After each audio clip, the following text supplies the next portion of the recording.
Hello there, everyone. Welcome to today's Sunday stream, the final Sunday stream before I move live streams to Friday evenings, UK time. Hello, Krask. Hello, Machi. Hello, Harrison. All the early birds, exactly, coming in. I'm going to be working on spoilers today. A little bit more spoilers. I know, like I said, I was a bit trepidatious about doing streams like this in the future, but I have an idea for something that will make this one a little bit different. I'm going to be listening to a podcast called Raiders of the Lost Podcast, which is a podcast about the Indiana Jones franchise, and they've got an episode about Jurassic Park. So I figured I would listen to that and talk about it on this episode, and I'll provide a link once this live stream is archived. I'll put the link in the description down below, so it should be there. But if you look up Raiders of the Lost Podcast, there's an episode called Jurassic Park, episode 38. That's what we're going to be listening to. I've never listened to this before, but I just figured it would be kind of interesting to kind of engage what they say about it and do my best to kind of give my thoughts on anything they might say. So anyway, here we go. And let me know in the chat if it's coming through okay. What is up, movie friends? Welcome back to Raiders of the Lost Podcast. I'm Anthony. And I'm James, and this is episode 38. We're going to be doing Jurassic Park, and my man, they do not make movies like this anymore. Certainly not. We've been waiting to do a Spielberg episode. People keep asking for Spielberg movies, so here you go. Yeah, I can't believe we haven't touched on him really at all. Yeah. I don't think I can think of one time we talked about one of his movies. And Jurassic Park is a once-in-a-generation film, captured the imagination of just not kids, but basically every person that went to see it. No one had ever seen anything like this. Realistic-looking dinosaurs moving around, flying. It didn't capture the minds of Siskel&Ebert and many critics of the movie at the time. It was kind of split for the most part back in '93. A lot of people thought the characters were a bit lackluster, and it was just all glitz and glamour with the special effects and not much else.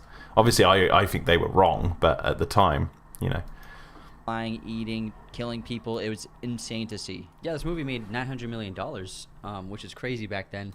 And it was also just a groundbreaking achievement of filmmaking in terms of the special effects and CGI. CGI had been used sporadically before this. ILM did the special effects in this film, and they previously did CGI effects in Terminator 2. They did the Terminator, who can morph into different shapes with the metal. Mm-hmm. And they did The Abyss, James Cameron's other film.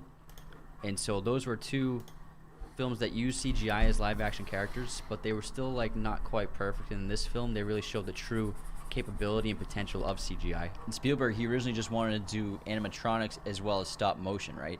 Yeah, he wanted to do a combination of animatronics and stop motion for the dinosaurs, but ILM sent him a test of the T-Rex in a shot in complete daylight, and he was sold on it and decided to use about 50% of the shots of dinosaurs as CGI shots. And I think it was the success of Jurassic Park with ILM which led to the founding of Pixar Studios, right? In those.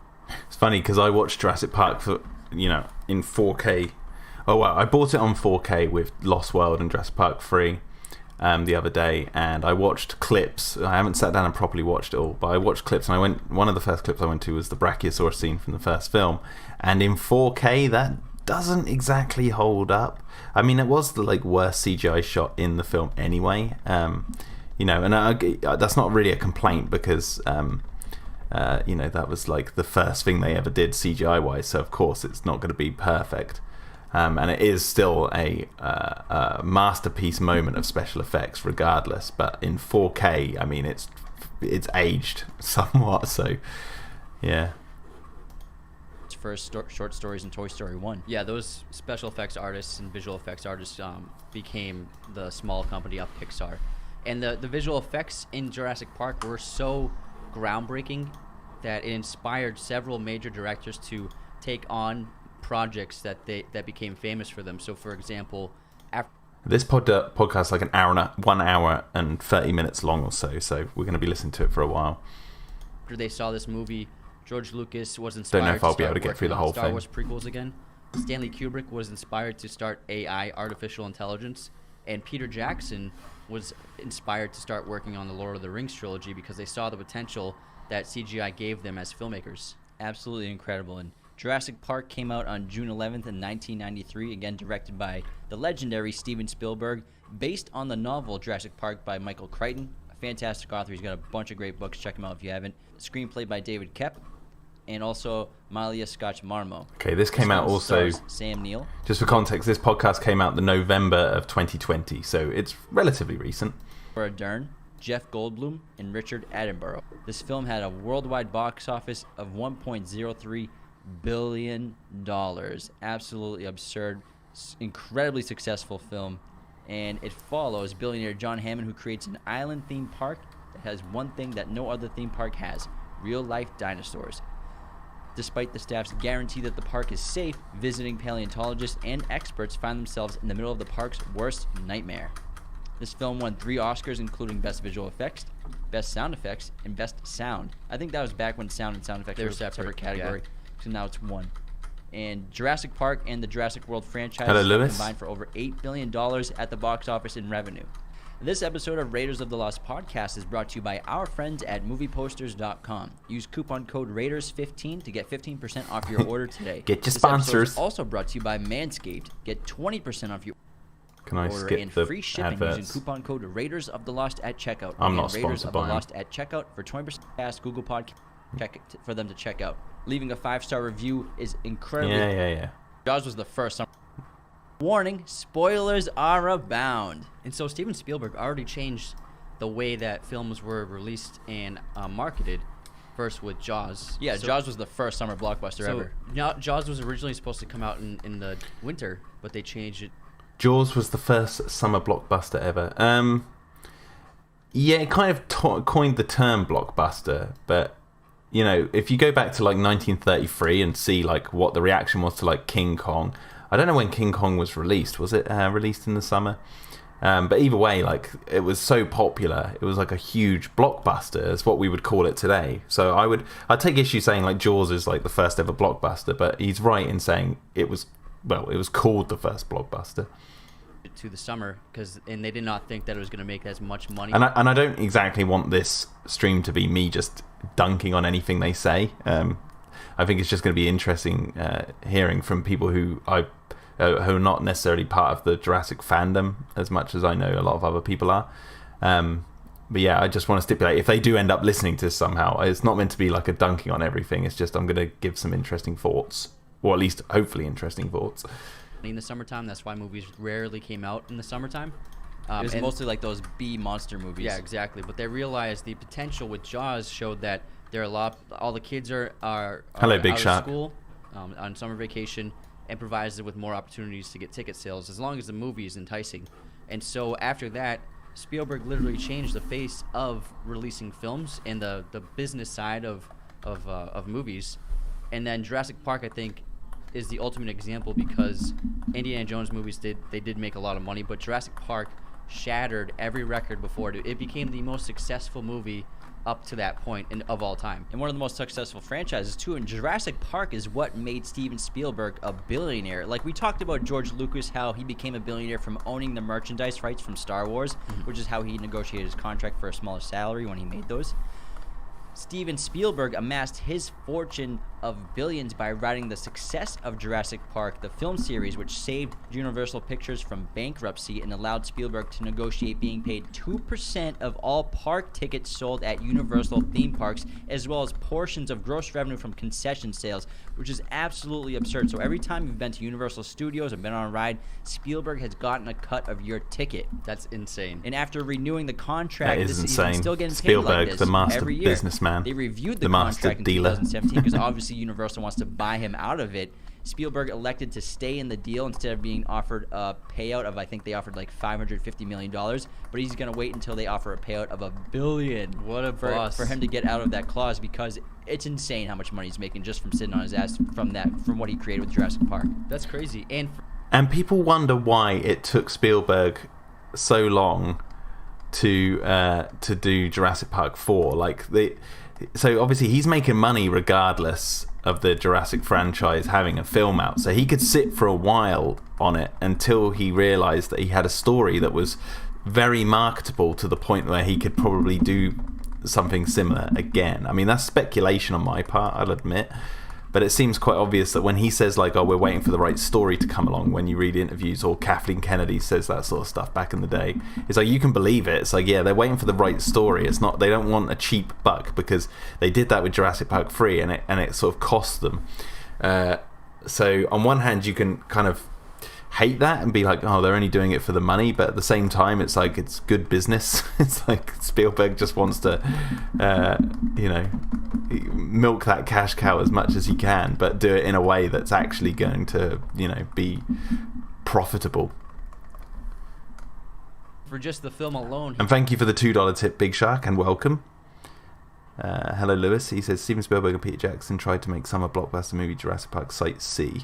Yeah, exactly.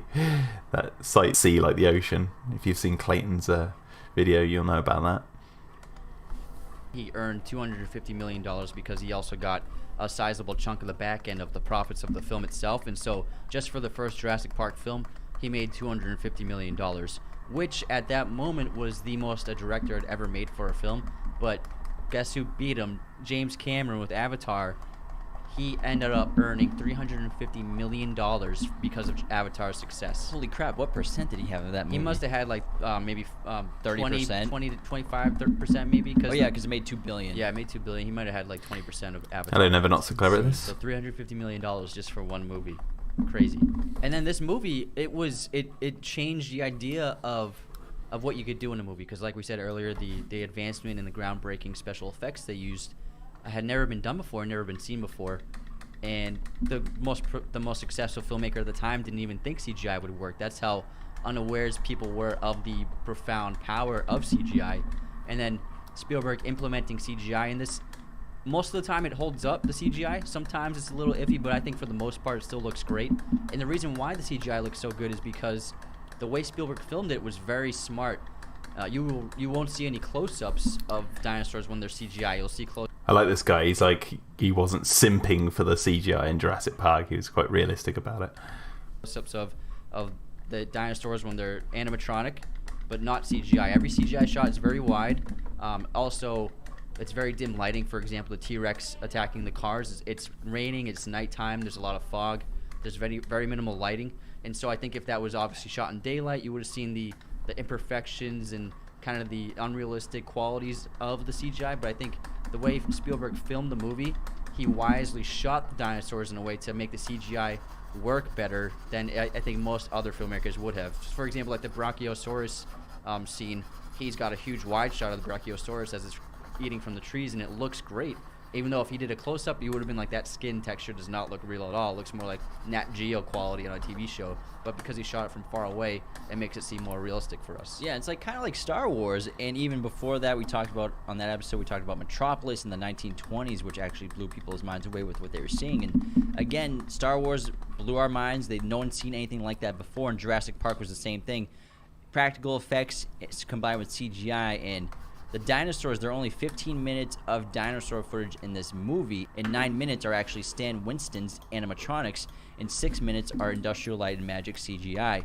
And the process of what they did to make these practical effects is they actually, for the Raptors, built these suits that were operated by human beings, and it's absolutely incredible. You can find a bunch of cool behind-the-scenes footage of Stan Winston animatronics making these suits, and they did just show one of a behind-the-scenes shot from the Lost World. Real raptors and real textures and real and Jurassic Park 3. They control while okay, I guess they're just giving examples from inside the raptor suit. They can control the arms. They could walk. They could run. They can even turn the neck really accurately. Yeah, and they could even control the jaw and biting. And it honestly makes me mad that we're still stuck right now with. This isn't really done anymore, and like the practical effects are gone away, except for like Chris Nolan films. He's still obsessed with practical effects, and I wish that if they could do this in 1993, imagine. That's a misconception. Christopher Nolan likes practical effects, but my God, does he utilize CGI? Like, he has so much CGI in his films. He just does it in such a way that people don't really notice. And practical effects are one of those things where like they're limited in what they can do, and CGI is getting so good to the point where so many people don't realize they're looking at CGI, but they actually are. And now obviously like things like dinosaurs and stuff, when they move, it's obvious what's CGI and what's not. But things like Lockwood Manor, for example, if we're talking Jurassic, Lockwood Manor in Fallen Kingdom, there's a wide shot of, well, that whole building for the most part is CGI. There's a shot of Claire getting out of the car when she first arrived there, and they have this wide shot of the mansion, and that's all completely CGI. But I bet no one noticed that unless you saw the behind the scenes footage. Like, I bet these guys, I'm mind reading here, but I'm guessing these guys wouldn't have noticed that was CGI in a film that's got like a lot of other CGI in it. But Christopher Nolan does that sort of CGI quite a bit in his movies. You just, like, I was watching Tenet the other day, and that has a lot of CGI in it. You just have to, I guess, know what you're looking for a little bit more. But they're getting so good with CGI, it's very hard to notice it. So this notion that we should just return to practical or like have a lot more practical, it's like it's not exactly gonna work as well as you'd hope. Everything would start to look janky, and then we'd eventually fall back into what people complained about back in the 80s and 90s, which was like, oh, they're using rubber dinosaurs, and oh, they're using rubber this, that, and the other. Like, the special effects don't hold up. Like, people just fall back into that mindset because they get used to it. That's the thing. It's like when you're used to something, that's when the complaints come. Obviously a blend is good. I mean, that's why I like things like Fallen Kingdom as another example of you blending CGI and practical. Like, a lot of people will say like, oh, the CGI is too obvious in some parts, and it will be, but like there's so much stuff going on at the same time that it's very difficult to argue against the idea of actually blending the two rather than actually keeping them separate. But some people, not these guys, but some people do argue that they're like mutually exclusive and all that sort of stuff, and it's like I don't agree with that whatsoever. So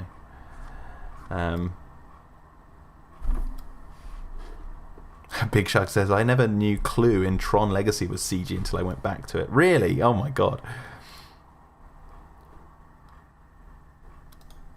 What they could do today. Yeah, I think especially, for example, with the more recent Jurassic Park films, the Jurassic World films, they use some practical animatronics, but mostly they're very minimally used. For example, I think the biggest scene they use them in is when Chris Pratt and Bryce Dallas Howard are stuck in that shipping crate with the T-Rex, and that they built that T-Rex, but I mean, it's just sleeping the whole time. And to be honest, most of the Velociraptor shots, the animatronic in the bodysuit ones in this film, they are much better than the modern CGI ones, and I think that they still hold up. Obviously, I think the movement is not perfect. That's why I think they go CGI, but I think that especially that kitchen scene, that famous kitchen scene, the Velociraptors, the shots of them in that film, they're in the frame, they're in the scene with the kids, and that makes it more terrifying. It's because the human eye and the human brain, we can tell when it's not real. I mean, we can see a CGI image, and I can tell when an animatronic is not real. So now what? we're not totally sold on it. We'll be like, oh, that was great CGI, but we know it's not real. But the difference is with this film, with the animatronics and with the bodysuits, we're like... See, but the animatronics are like, oh, I can tell that's an animatronic. I know it's not real, but it looks great. Like, the same argument for CGI can be held against animatronics. It's just, there's that, like they said, there's that element of knowing that it's actually there on set is the thing that you like. And I think that taps into, like, the idea of knowing that you could actually meet that thing in real life, like that robot, whereas the CGI, it's just like a computer program. But at the same time, the arguments for why one's better than the other, it's like you can lay those at the feet of animatronics.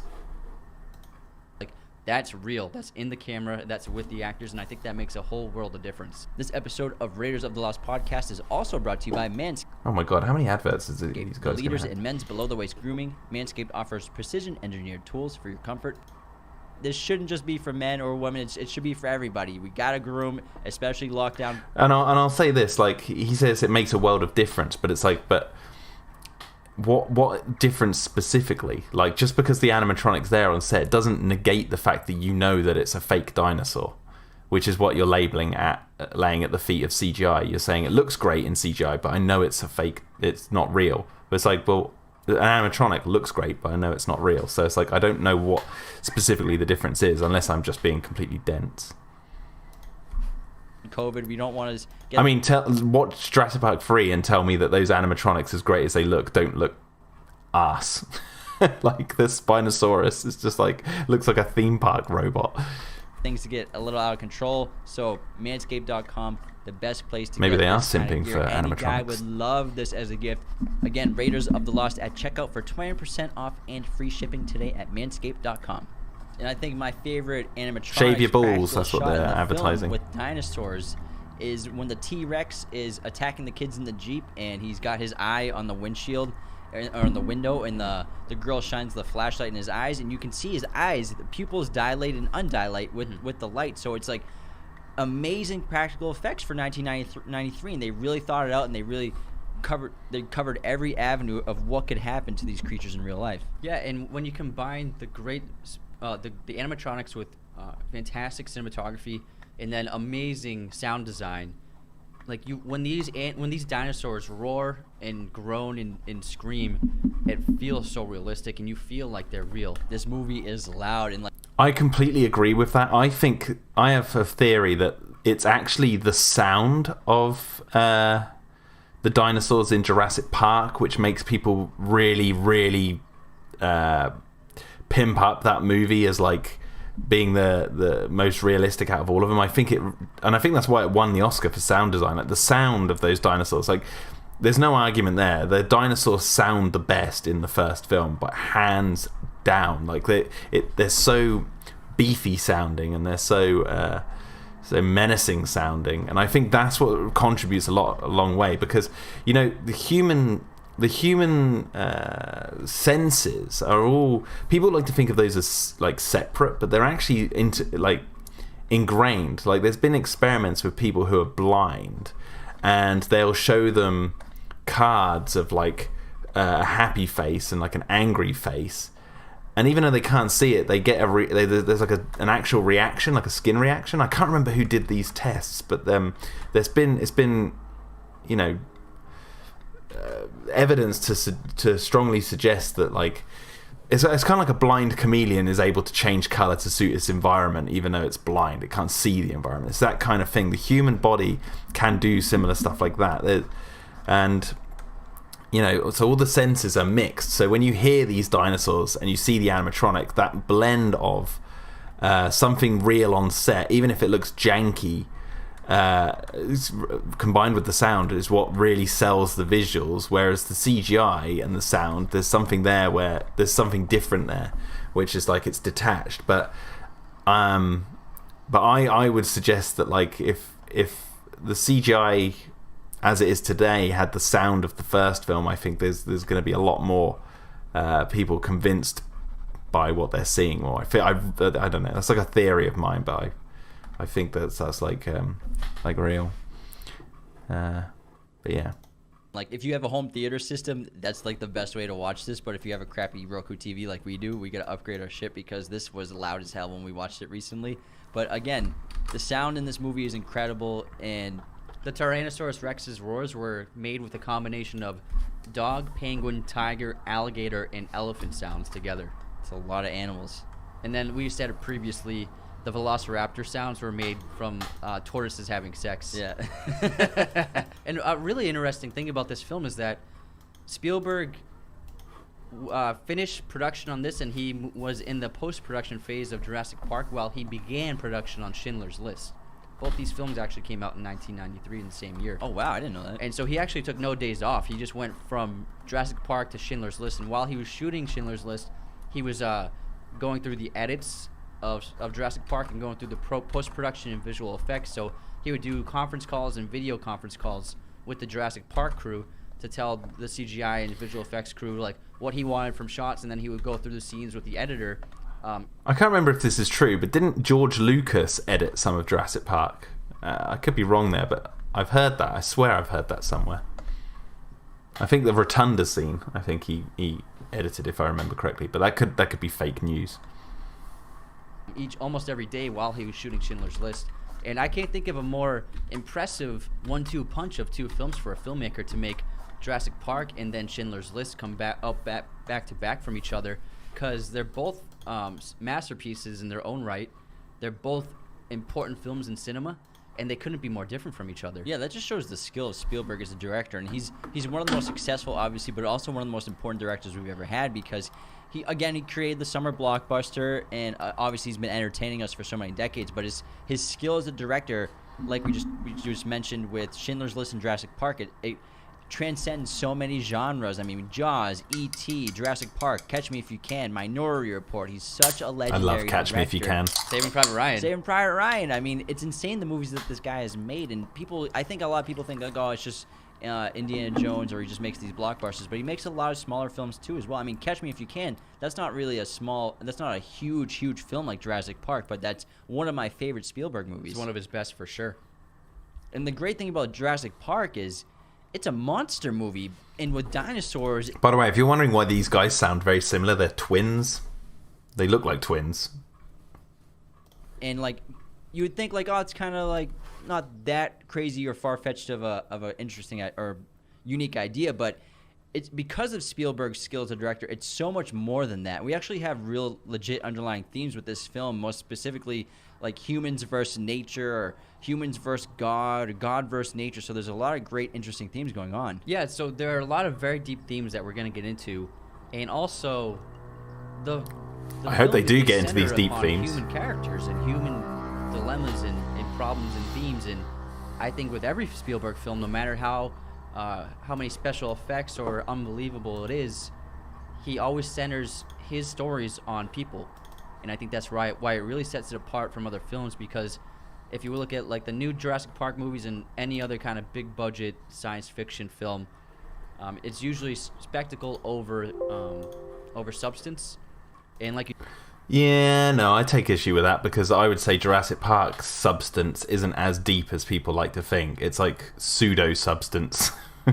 It's a little bit more than the recent movies, I will admit, but it's not as deep as people say. But I do appreciate that they call them the new Jurassic Park films. I'm glad they're keeping it in the same franchise, because it is, and I hate that this tribalism of like. Are we back? how many special effects or unbelievable. Okay, let's see. Okay, everyone coming back in. Okay, good. Sorry about that, everyone. Yeah, I was saving a huge file. This thing I'm working on for Dino-Defenders is like, this image is absolutely massive, because it needs to be zoomed in small at the beginning and zoom out.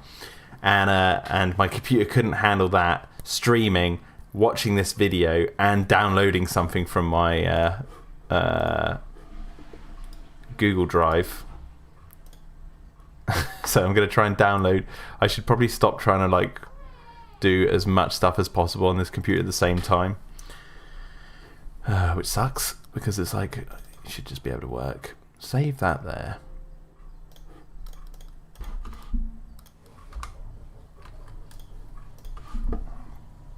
Right, okay, good. Right, now we can continue on. It is. He always centers his stories on people, and I think that's why it really sets it apart from other films. Because if you look at like the new Jurassic Park movies and any other kind of big budget science fiction film, it's usually spectacle over substance. And I was going to say, it's not spectacle over substance. I don't know if I got cut off last time. I was saying in the new films, in Jurassic Park, it's kind of like pseudo substance. Like it toys with terms and ideas, but it never really dives much deeper than that. And I don't expect it to, because it's a 2-hour-long movie. Once the dinosaurs get out, it's pretty much a sort of Indiana Jones adventure movie. And oh, the podcast is a smidge quiet, is it? Sorry. He was saying that the new blockbusters are more style over substance, and I would say, well, Jurassic Park was very much style over substance, and the substance they had was kind of pseudo substance. It wasn't as deep as people like to pretend it was. I'm just trying to find something. Bear with me. Open up this new file. Kaplamo. Okay. And like you said, the themes in this film are very heavy, especially for a movie centered on every kind of age of person, from kids to so you said adults. very heavy. It's like, it's not very the themes heavy. are so heavy. You don't really see that in other films. Like the new Jurassic Parks, they don't really have deep themes. It's just like dinosaurs take over and everyone has to run away. No, they don't. Okay, so just to nip this in the bud, the new films don't have deep themes. Well, they've completely overlooked, for example, Jurassic World's commentary on modern blockbusters and its relationship to Jurassic Park 3 and how the movie industry is run. Exactly what they were saying, like style over substance. The relationship audiences have with nostalgia, all that sort of stuff is missing from their conversation about style over substance. They've missed Fallen Kingdoms themes, which it delves in the reversing of what's the word I'm looking for? Well, the biblical text being in reverse because they're dealing with. Well, I mean, Clayton did a good video on it, but it's all like the Adam and Eve rib thing with the Indominus rib at the beginning, but it's the reverse. Instead of a giant flood like the flood of Noah and they have to rescue the dinosaurs, it's a flood of fire. It's like everything's in reverse. The damsel in distress with Maisie in the castle, the idea that Owen is like the knight coming in to save the princess from the dragon when the Indoraptor is inside her bedroom, and they even have like even the decor of the room is like meant to emulate a kind of castle because you've got like stained glass windows and all that sort of stuff. And they do that sort of stuff because it's meant to be the fallen kingdom.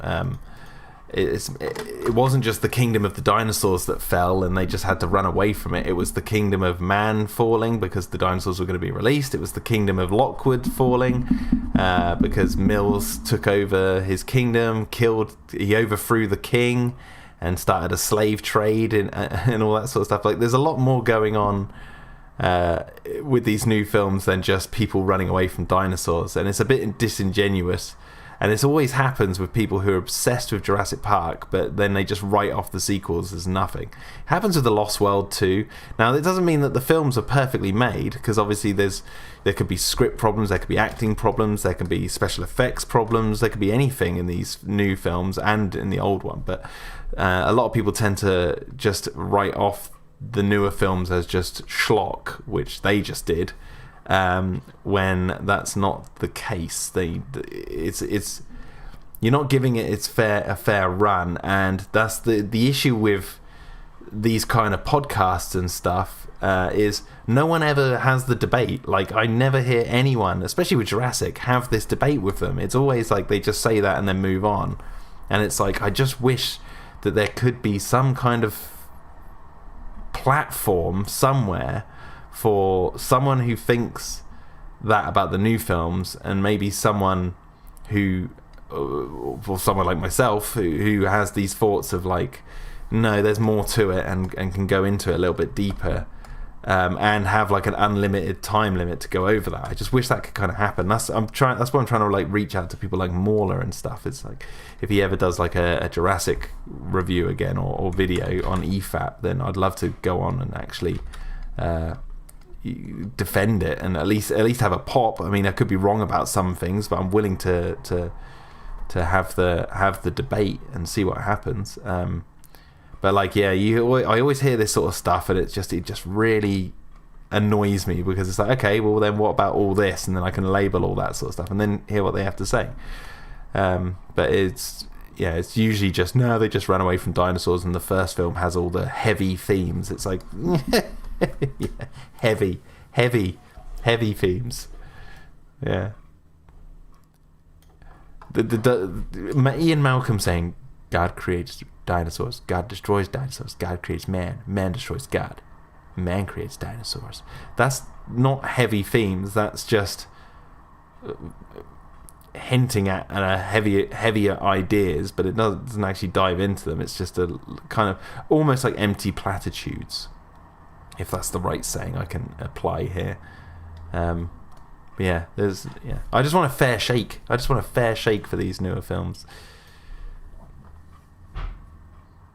Never Not So Clever, this says, the difference is that Jurassic World embraces its themes, whereas Jurassic Park almost intentionally hides them.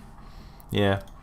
Whereas this film explores the ideas of technology versus nature, progress in discovery versus history, and the idea of power and being able to control power, and even humans destroying the Earth is a major theme. Yeah, and so there are a lot of heavy themes and ideas that Spielberg explores through the characters in this film. I think that's why this film is so timeless, because it's not just a monster movie; it's a lot more than that. Yeah, and just to stay on spectacle that you just mentioned, in Jaws, one of the most effective things that Spielberg did was he didn't show the shark for the first, I think, entire hour of the film. That was one of his stipulations to make the film and direct it. He didn't want to show the shark at all for an hour, because he built that tension, he built that suspense, and he wanted to, when you finally see the shark, it really paid off. And with Jurassic Park, pause. I take issue there. Everyone always says the genius with Jaws is that Spielberg didn't show the shark. Now, I take issue with this because Spielberg wanted to show the shark just didn't work.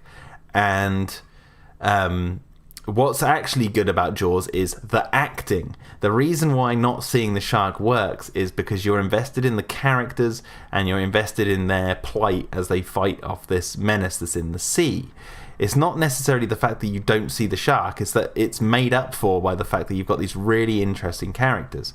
And when you finally do see the shark, I will take issue. It's not a big payoff. That shark looks awful. Like, it doesn't look great.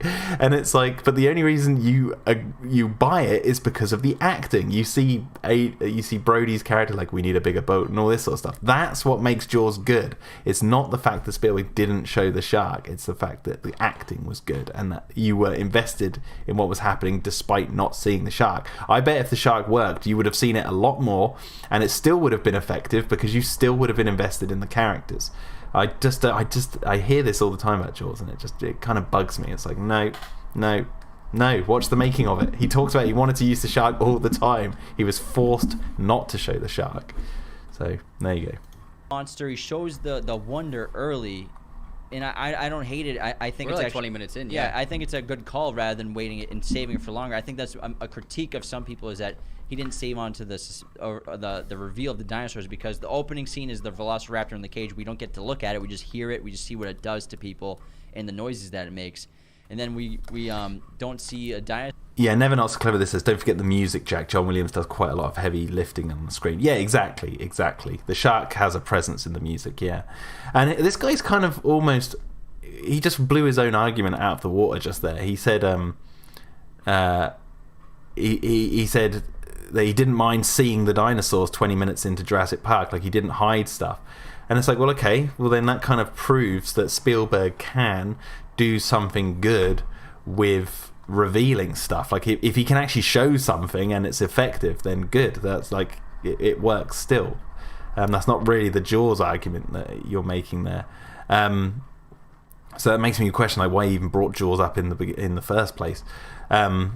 But the raptors in Jurassic Park, as he's just said, which they're the things that Spielberg hides for the most of the movie. That's like, they're like the new Bruce, and that might be because Spielberg realized how effective it was hiding your main antagonist for most of the movie until the end.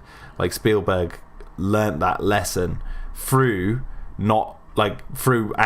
accident, because he actually wanted to show the shark, and then by hiding it, he knew he could build tension up that way.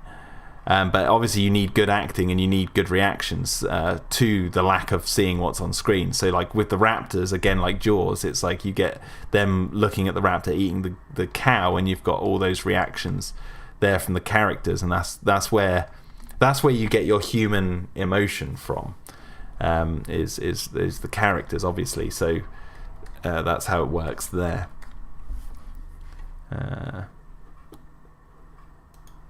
Dinosaur until the Brachiosaurus scene, which is an amazing reveal.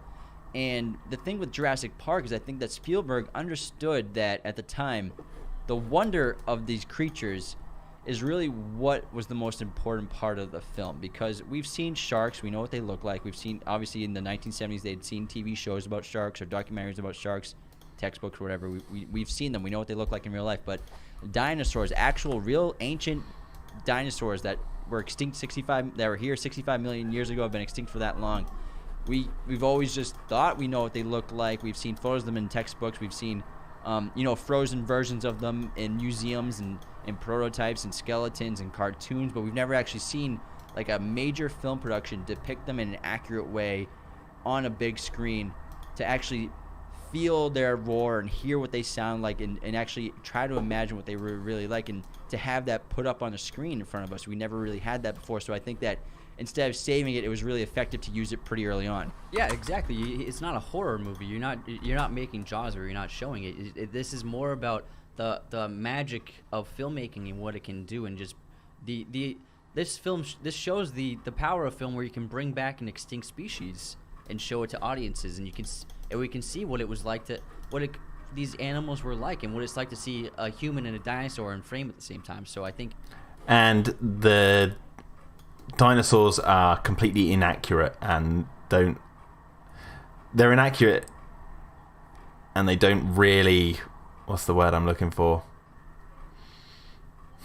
They don't even hold up today. Like, it's not the fact that they're just inaccurate. They've always been inaccurate. That's what I'm trying to say. Like, they're always been an artistic interpretation. They're complete guesswork. Always have been, always will be. No matter how convinced you are that that's what dinosaurs would look like and how they would act, it's like there's so much guesswork there that I think if you were to see dinosaurs in real life, I've said this before in the past, you'd be majorly disappointed. It'd be really boring. But that's my guess. He understood that the spectacle needed to be shown as soon as possible in this film. And John Williams, I mean, this guy is a genius with a capital G, because every time we talk about John Williams, we say that the movie we're talking about is like his best score, but I mean, it's hard to pick which is his best theme, which is his best score, and he's the master of themes and emotion. And the theme to Jurassic Park, it fills you with so many emotions. It fills you with wonder, it fills you with hope, magic even, and obviously horror and dread, because there's some really intense scenes and terrifying scenes in this movie. And it also somehow makes you feel connected to the earth, like we're connected to these dinosaurs somehow, because we really are, because we've shared the same home. Yeah, he manages every film of his to create iconic themes, and this is another iconic one where everyone can hum the tune to Jurassic Park. And there's so many films of his where you can hum the tune to them, and not many composers have that.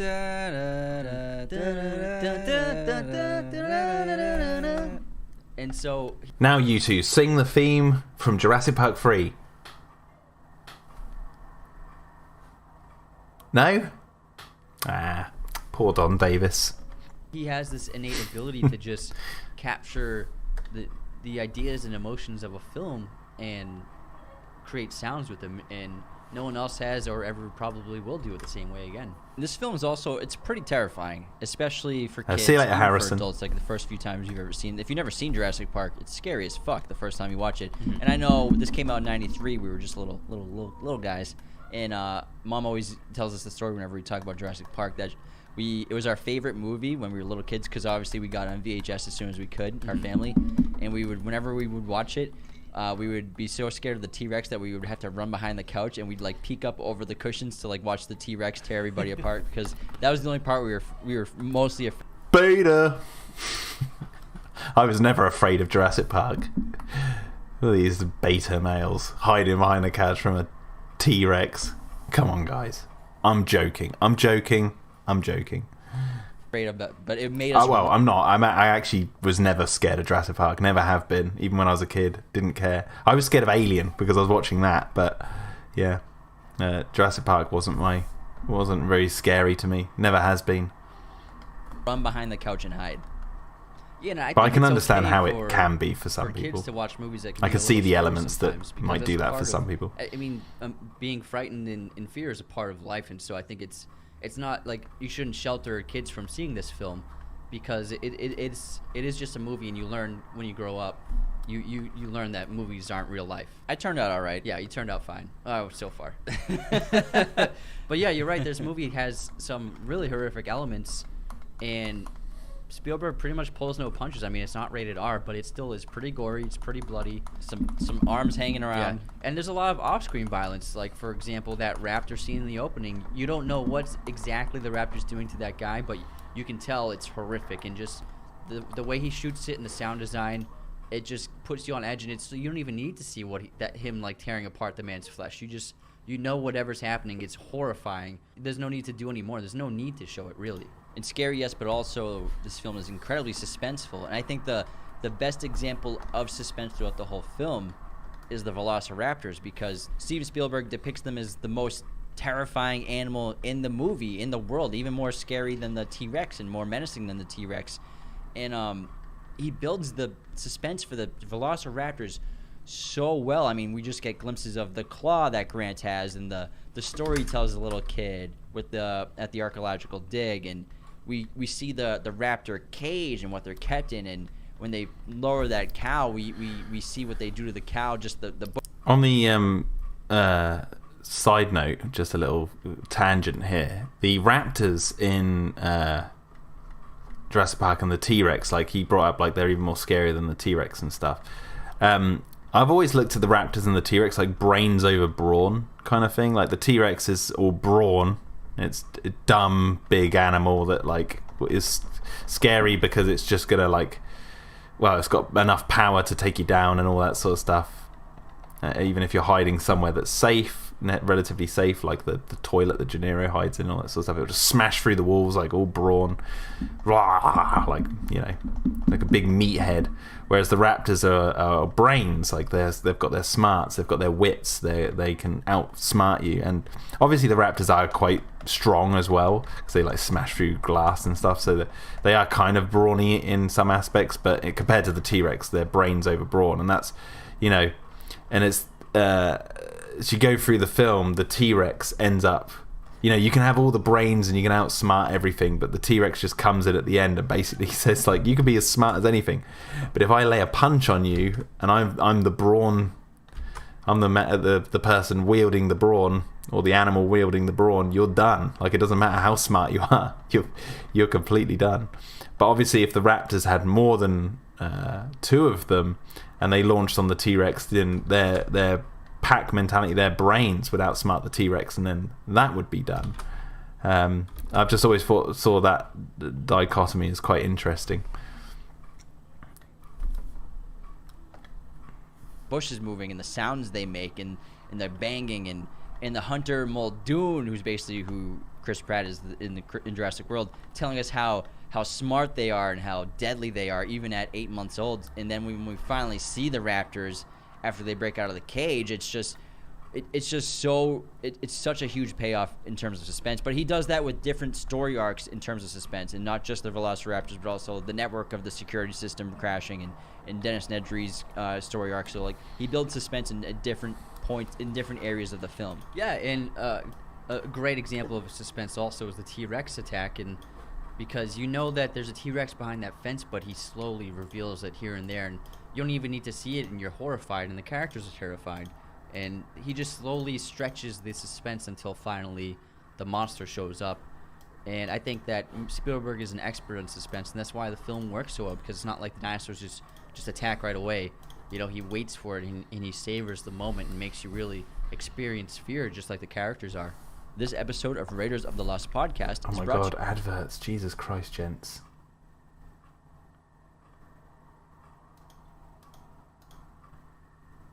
Backlight, canvas, and even plaque designs. Use coupon code Raiders15 to get 15% off your order today at movieposters.com. We can't talk like 90 minutes on Jurassic Park without obviously talking about the science. I mean, is it suspect? Yes. Do we care? Not really. Just examples of inaccuracies. And just remember, in the film, they talk about how they use the DNA of frogs to fill in the gaps of missing DNA chains. So maybe that's the reason why some things are not accurate. For example, the T-Rex is depicted as kind of a shark-like predator that can only see you if you move. But according to paleontologists, they believe that it actually had incredible vision similar to a hawk, as well as an excellent sense of smell. They even think they had feathers. So a lot of dinosaurs actually, you know, they're more related to birds than lizards, obviously. We all know that. Paleontologists also believe that velociraptors were actually much smaller than depicted in the film, about the size of a turkey, also covered in feathers, if not entire bodies covered in feathers, just parts of their body covered in feathers. They also weren't that smart, but like you just said, Spielberg make fun at this comparison of turkeys, I think, with the little kid in the beginning, saying that it doesn't look scary. It looks like a giant turkey. I think Spielberg's poking fun at all the people that say velociraptors obviously look more like turkeys. But ironically, Spielberg wanted the velociraptors to be 6 feet in height, which was obviously way too big compared to what was actually found archaeologically For velociraptors. But while they were in production on this film, an archaeologist that he had as a consultant discovered the skull of the largest raptor skull in history. So they confirmed that theoretically it's possible that there were possibly raptors this big in real life. So that was called the Utah Raptor. And then there's also, they are also based on when they went into production on the Deinonychus raptors, which is, again, all these dinosaurs were very bird-like. Think of feathers, these talons just like birds. And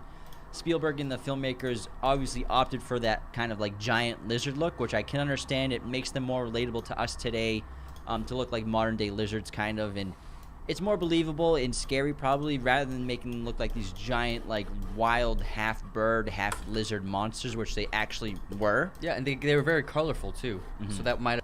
Half lizards, half monster.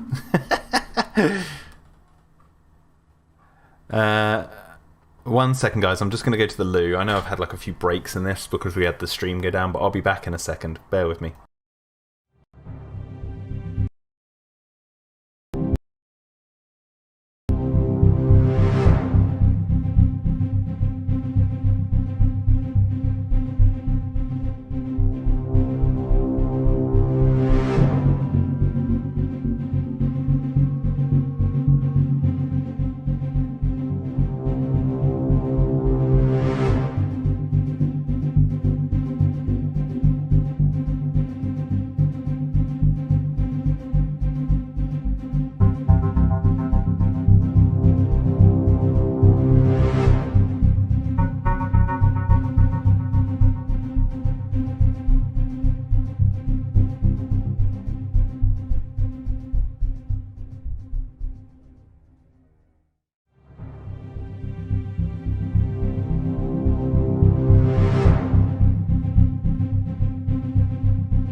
Okay, I'm back. Might have taken away from the horror of them. But Spielberg did give them bird-like mannerisms. Like we talk about, the raptor neck movements are very bird-like. They get kind of snap their jaws like beaks of birds. Alan Grant talks about it in the opening of the film. They pay Siskel says Jurassic Park 1 was also clumsier about its genetic explanations than the Jurassic World movies, considering how they kept using the JP raptor skeleton as a fossil. Yeah.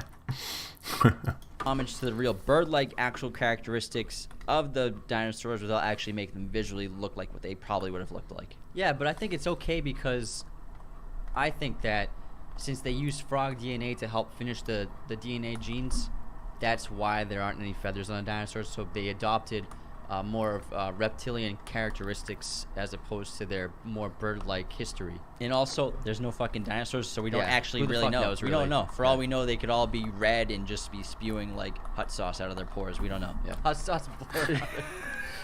See, I agree with that guy. Like, that's true. It's like, yeah, we don't know what they were like. That's the be-all, end-all of the story. So you can just have fun with any movie that's got dinosaurs in it.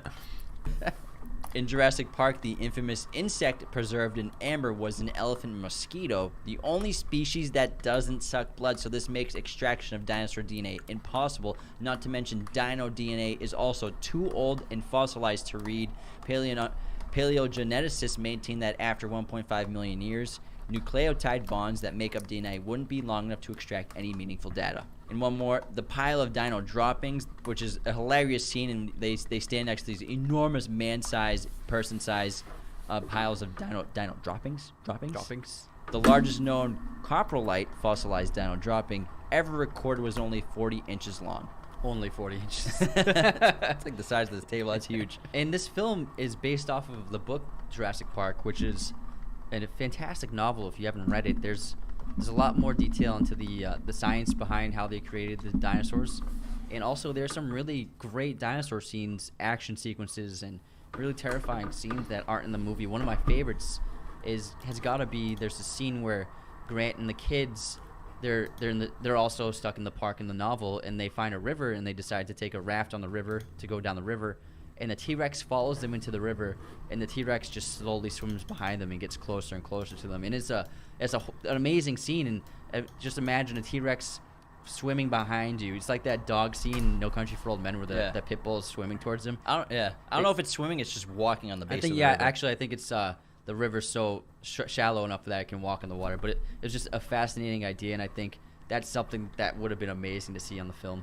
But I definitely recommend checking the novel out. Crichton wrote a hell of a story, and also before they did Jurassic Park, Crichton and Spielberg had a working history together. They actually both co-created the TV show ER. So Crichton, Spielberg co-created ER. Yeah, so wow, Crichton, that guy's made a lot of money. Yeah, so Crichton wrote ER, and then Steven Spielberg produced the show. And while they were making the pilot, and they were discussing each other's work, and Crichton revealed that he was working on this novel called Jurassic Park.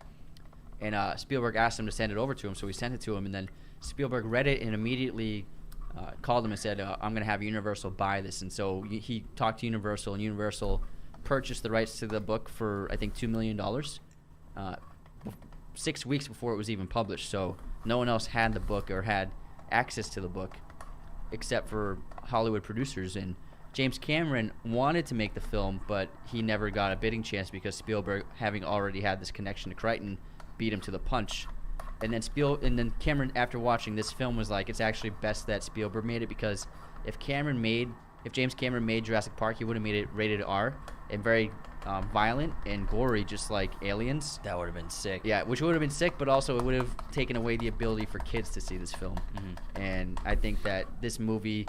I doubt that. Kids were watching R-rated movies back in the 90s all the time. I always find that a bit funny when people say stuff like that. It's like you take away the ability for kids to see the film. Yeah, it may be in the cinema more, but kids would have seen it. You know how many kids grew up watching things like RoboCop and Aliens back in the 80s? Like, kids were all about that sort of stuff. That's what they lived for. The kids who, like myself, who were into that sort of stuff. I would have seen Jurassic Park at a very early age if it was rated R, you know? Yeah, Never Not So Clever at This says, let me tell you about my Terminator toys. Yeah, exactly. Is passed on through generations from parents showing their kids Jurassic Park. You know, if I had kids, I'd be like, we're watching Jurassic Park. You guys are going to fucking love this. I'm never showing my daughter Jurassic Park. And Forget Frozen. Jurassic Park. Let's talk about the main characters in this film. We have Dr. Grant, played by Sam Neill. You may recognize him from Peaky Blinders if you're a fan of that show. He's a very underrated actor, I think. He's awesome. He's Irish, I believe. Australian, never mind. And he was something with an... Yeah, not here. That's why I'm here. He was something not in America.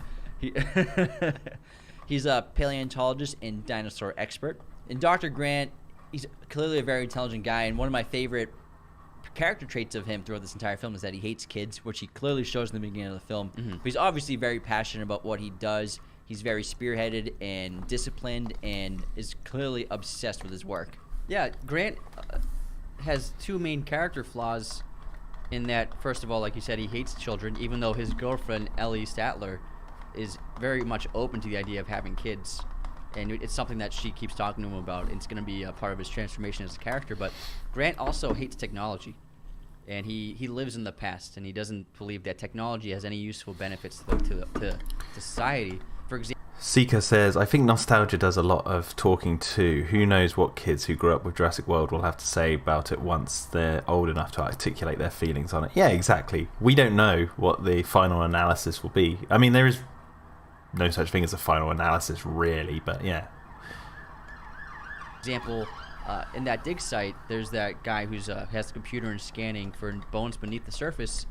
And Grant and the guy says, eventually we won't even have to dig for bones. And Grant says, where's the fun in that? So Grant is very much against the idea of technology, and he likes to work with his hands, and he thinks that technology is more of a detriment to us than anything else. And then his girlfriend Ellie, played by Laura Dern, daughter of Bruce Dern, is a paleobotanist, and she's a very She's clearly a very intelligent person, also highly passionate about dinosaurs, just like Dr. Grant. She's very independent, very vocal, and they describe her as tenacious in this film as she shoves her hands inside Dino Droppings without even blinking. Dino Droppings. Dino Droppings. Yeah, and this was a major breakout role for Laura Dern. This was her first major film. Although, after this film came out, was it her first major film? I guess major is in like by Hollywood, because after big summer Jurassic blockbuster. Park, I her guess. next role was playing Ellen DeGeneres' girlfriend on the Ellen TV show. She had a sitcom, and the most famous episode of that show was the episode in which Ellen came out on TV in the show. And in that specific episode, Laura Dern played her girlfriend who helped her realize that she was gay. And it was an iconic episode and throughout all of TV history. And it got over 42 million views on air. And it was a sensational episode and an important episode, obviously. But what happened was after... I haven't seen it. I didn't even know Ellen had a show. This episode aired, even though she had just been in the biggest movie ever, Laura Dern was blacklisted in Hollywood because of her role as the girlfriend of Ellen. And she stopped getting any offers for work. And she was even getting death threats. And the set of the Ellen Show was even getting bomb threats. And for a long time, Laura Dern had to employ a full-time security detail to protect herself from all of these death threats. So Laura Dern underwent intense and unfair persecution just for a role she played. That's insane, yeah, because if you think about it, she did kind of disappear for like a decade from Hollywood, and then she's obviously come back strong recently. That's why it happened. It took that long for her to come back in Hollywood, which is so unfortunate because she's a great actress, and she just won the Oscar. She obviously got the talent that her father, like, obviously passed down to her. And I don't know if that sounds. I'm gonna have to look that up, but I don't know how true that sound. A lot of that sounds like it's made up. Deserves the success she has now. And it was Hollywood, and I think she's one of the blacklisting someone for playing someone gay in the Hammond, 90s. Who's played by Richard Attenborough brilliantly. He plays the Scottish billionaire who has this very childlike energy and excitement about him. I'm going to push doubt on that. Owning a flea circus to owning a dinosaur island. It might be true, Jurassic Park. That's quite the upgrade. That's a bigger upgrade than in the Office garage sale episode when Dwight trades up a thumbtack to a telescope. So he's just one of the funnest characters because it's kind of like the dream to obviously be that wealthy, but then to have someone who has that wealth and does like crazy, interesting, fun things like bringing back dinosaurs from the dead. Yeah, he's obviously one of the antagonists of the film, but he's not a villainous person. Everything he does is for the benefit of mankind and entertainment, and he wants, like, his main motivation for building this park is to create a sense of wonder for people to see of all ages and in all social classes. It's not going to be a park that only wealthy people can go to. So he has good intentions, and Hammond is actually a polar opposite from Grant, where Hammond very much believes in technology and is. Never Not So Clever. This is Jack. I think you underestimate a concerned Christian parent in the 90s. Yeah, I mean. Like, I mean, if I'm going to boil it down, the dichotomy of so the way things work now, I guess politically and stuff, is like the polar opposites, the right and the left, have kind of switched sides. So I remember, like, back in the 90s that it was the sort of more right-leaning people who were the people trying to get people cancelled and get things taken off the air. I get all that, but was Hollywood rife with those kind of people back in the 90s? Because, like, that's what they said Hollywood blacklisted her. Or did they blacklist her because of the voices of the Christian parents, as you're saying this, or did they just blacklist her because they were the people claiming it? I mean, they made it sound like it was actually Hollywood that blacklisted her. But if it was like public demand and then she didn't get any roles through that, I don't know, it's the word blacklist that's got me a bit sus, because blacklist means they have a list and she's on it and they're like, don't hire this person. Whereas, I don't know. Is that true? It sounds a bit weird to me. And the 90s Hollywood. Don't know. Don't know about that. If it was 50s Hollywood, I'd be a bit more like, okay, yeah, I can believe that. But 90s Hollywood? I don't know. It sounds a bit weird to me. I might be wrong though. I could be completely wrong. It's just this is all news to me, so I'm like, okay, I'm learning about this for the first time, so I could be wrong. Reliant on technology and progress forward, whereas Grant's living in the past, Hammond is living in the future. And I see very much Hammond's character being depicted similar to a god, or maybe he fancies himself one subconsciously. He's always dressed in all white. He has this big white beard. He seems very wise and charismatic, and like a god, he wants to create life and have it be observed and share his world. It's a possibility, and his clothing is actually contrasted with Ian Malcolm's clothing, because Ian Malcolm wears all black, and apparently these two. Titan of Serpent says, Jack, when do you think the next episode of Primal will be out on Dragon Curve? No pressure, just wondering. I sent Clayton an edit, so he could upload that at any time. It should be coming any day now, but I'm editing episodes 4 and 5 that we watch this coming week, so perfectly demonstrate. Seeker says, I googled it. It did happen, but in 1997. This was after Jurassic Park. Yeah, a few years after 1997. I'll look into it. It surprises me if Hollywood's going to listen to the whims of, Hollywood. You know, there's a lot of crazy things going on there. The difference between Spielberg and Crichton, the director and writer of the film, where Spielberg is more positive, outgoing, and upbeat, whereas Crichton is a little more reserved and quiet and very much reliant on science and mathematics. And so they had these characters where black and white as a contrast, and also in relation to their own relationship in real life. And Malcolm is played by Jeff Goldblum, and this is probably his most loved role because they made Jeff Goldblum basically play him again in Independence Day.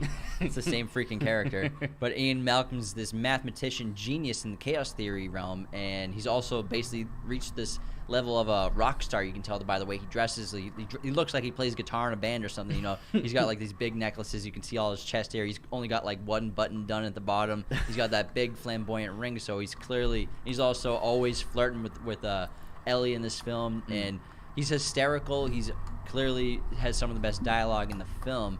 And I love Jeff Goldblum in this movie. He's great. Yeah, and Malcolm is an important character because he's always the biggest critic of the park itself And skeptic. and he lives and dies through the idea of chaos theory, which essentially is chaos theory implies that there are occurrences that not even science or mathematics can explain. Things like weather or turbulence, there's no way of predicting it, and there's no way of really mathematically understanding it. And his theory works towards Jurassic Park, where creating the dinosaurs creates this chaos theory butterfly effect where we have no idea what could happen from this, so there's no way to predict what will happen. So the power of this is out of our control, and I think that's the main conflict. There's no way to predict what happens, yet he predicts what happens. That arises between him and Hammond. And he has this great line in the film where he says, God creates dinosaur, God destroys dinosaurs, God creates man, man destroys God, man creates dinosaurs. So basically what he's saying is that humans had to basically destroy their concept of God, destroy religion, in order to become gods and create dinosaurs and create life. Yeah, and also he believes He just in the fumbled idea of chaos cause and theory. He's effect. just never not so clever at this. Yeah. In relation to chaos theory, he says this line where a butterfly flaps its wings in Beijing and it creates a rainstorm in New York. And so every small occurrence and situation has an impact that is inexplainable and unpredictable. We also get Wayne Knight as Dennis Nedry, who's also famous for being Newman on Seinfeld. Newman. And he's hysterical. And yeah, he can be a kind of a cliche character. It seems like kind of just a bumbling Three Stooges kind of villain on a TV show or something like that. But it's effective. It's funny. Half the time, I don't know why he's driving so fast on those muddy roads, or what he's even doing with the metal rope at the end to latching it to the tree. I don't know what the concept of that was. What's he trying to do with that towing mechanism? Well, I think he's trying to pull the car out from the ditch it's stuck in. Gotcha. But then he would just drive down those steps. But Yeah, I'm probably, yeah, I don't know. He was in a mess of a situation. And he's driving really fast because he only has an 18-minute window to get the embryos to the boat and then go back to his desk, so no one knows what's actually going on. Although it is kind of a debate in the fandom whether Nedry was actually going to return to his desk, but I would argue he was, because like everyone would know it was him, and he could come back and be like, "What's going on?" And they'd be like, "The park systems are failing," and he's like, "Oh," and then he can rescue, save the day and go, "Oh, sorry, we've been having glitches or whatever." Whereas if he just left, he was given a lot of money, but it wasn't enough to make him disappear off the face of the earth, and he knows Hammond would be able to come and find him wherever he was. So it's like, yeah. Situation. Yeah. So he's the main antagonist to the film because he's the one that sets off this chain of reactions of failures in the park, which leads to the dinosaurs escaping and basically all hell being broken loose. So Dennis Nedry is a villain because he's trying to steal the embryos and sell them. He represents the evil innate nature within humans, and that's why the park will never be able to be fully controlled because of that reason exactly right there. And Dennis Nedry from Jurassic Park actually wears very similar outfits to all of the characters in Goonies. So if you look at his outfits in this film, they pretty much perfectly match the Goonies outfits. Shuffle. And ironically, the driving force of Dennis Nedry is his unhappiness with his financial situation. So obviously, Hammond is not paying him how much he thinks he should be getting paid. He has a very strained relationship with Hammond in saying that he deserves more for the work he's putting in, and he says he's unrecognized for what he can do in this time. And it's ironic because Hammond has spent a fortune creating this park, and Spare no expense. He says the line "spared no expense" over and over again, and yet the one person he spared no expense for was Dennis Nedry, who ended up causing the destruction and collapse of the park itself. So No, he spared expense with Nedry. That's the thing. He spared expense. It wasn't the one person he spared no expense for. it's an ironic metaphor right there. And I think Hammond's personality is that people are responsible for their own actions. We don't know what Nedry's financial situation is, what mistakes he's made, so I think he wants people to claim responsibility for their actions, which is probably why he won't spare an expense for Nedry. Yeah, but it's still ironic because money seems to be no issue until it comes to Dennis Nedry. And of course, this is a Spielberg blockbuster, so we're gonna have some kid. Well, Nedry's financial situation is that he feels like he's underappreciated and he's overworked. He feels like he should be just getting paid more. It's not like that he's probably in a financial trouble or anything like that. It's more because when he says like, you go around this whole park with minimal staff for up to 3 days, you think that kind of automation is easy or cheap? It's like he's saying, I should get paid more for what I do because, hell, we're doing a lot. And that is a very sympathetic place to be in if you are Nedry. I mean, I sympathise with Nedry in that regard because it's like, if I was doing that, I'd be like, give me a lot of money. This is an entire theme park and you've got minimal staff and I'm the one computer guy who's basically holding this entire place together. You better pay me well because if not, I'll sabotage the park. I wouldn't sabotage the park, but that's where Nedry's coming from. I never got the sense that Nedry was poor. I got the sense that Nedry just wanted to get, a bit. He was greedy. He just wanted more money. That's all it was. It wasn't that he didn't have money. Yeah. Kids in danger for their lives, so obviously Hammond's grandchildren come in. The first one, and my favorite, is Tim, who plays this little dude who's obsessed with Dr. Grant. And the best part about him is when he's introduced, he's wearing like the exact same outfit that Dr. Grant's wearing, except he's just wearing shorts, but he's got the same blue button up. He's got the bandana tied around his neck. He's got the shorts and everything. And it looks like he obviously is a super fan and has read his books, which he says, and is obsessed with Dr. Grant. He probably has just photos of Dr. Grant in his room and just copied his attire based off Dr. Grant. Yeah, it's a really cute Dr. relationship. Grant simp. And then Lex, who is the older sister of Tim, and she's also a very smart person. She's we find out a hacker because she displays these incredible skills of finding folders on a computer. Back then, that was a big deal. In '93, that was a big deal. But she's awesome. She's really funny and great in this film. And I think one of my favorite scenes, the biggest laugh in this movie, might be when the Brachiosaurus sneezes on her. It's hysterical. Yeah, it's great. God bless you. In this film, it has so many classic one-liners and memorable lines like "spared no expense" and "hold on to your butts." Life finds a way. It's great. We still talk about that. You still say that all the time. Hold like, on to your butts. No, hold on to your butts. But also, you say "spared no expense" all the time. Like, Yeah. you'll get like Postmates, and you'll be like "spared no expense." That's a great line. And speaking of hold on to your butts, how about Sam Jackson in this movie? He's awesome in this movie. When I was a kid, I didn't realize who he was, but now you realize that Samuel L. Jackson is in Jurassic Park. This came out before Pulp Fiction, a and year before. yeah, and Jackson is just ripping butts the entire time of this film. I wonder how many cigarettes did he smoke during the production of this film. Hundreds a day. This guy is just taking rip after rip, and he has that great scene of dialogue where he speaks for like a minute straight. And he's got a cigarette just on the tip of his lips, and he's somehow holding it in place while saying this dialogue. And it seems like he doesn't even breathe. It's Yeah. just great scene, and he's just so good in this movie, and I love him. Yeah, it shows his. Sam Jackson has an innate ability. He's famous for being able to memorize lines better than any other actor, and so he can chew up dialogue no problem. And he rarely messes up his lines. Yeah, and the story's probably. I agree with all that. Can't complain about Sam Jackson in this.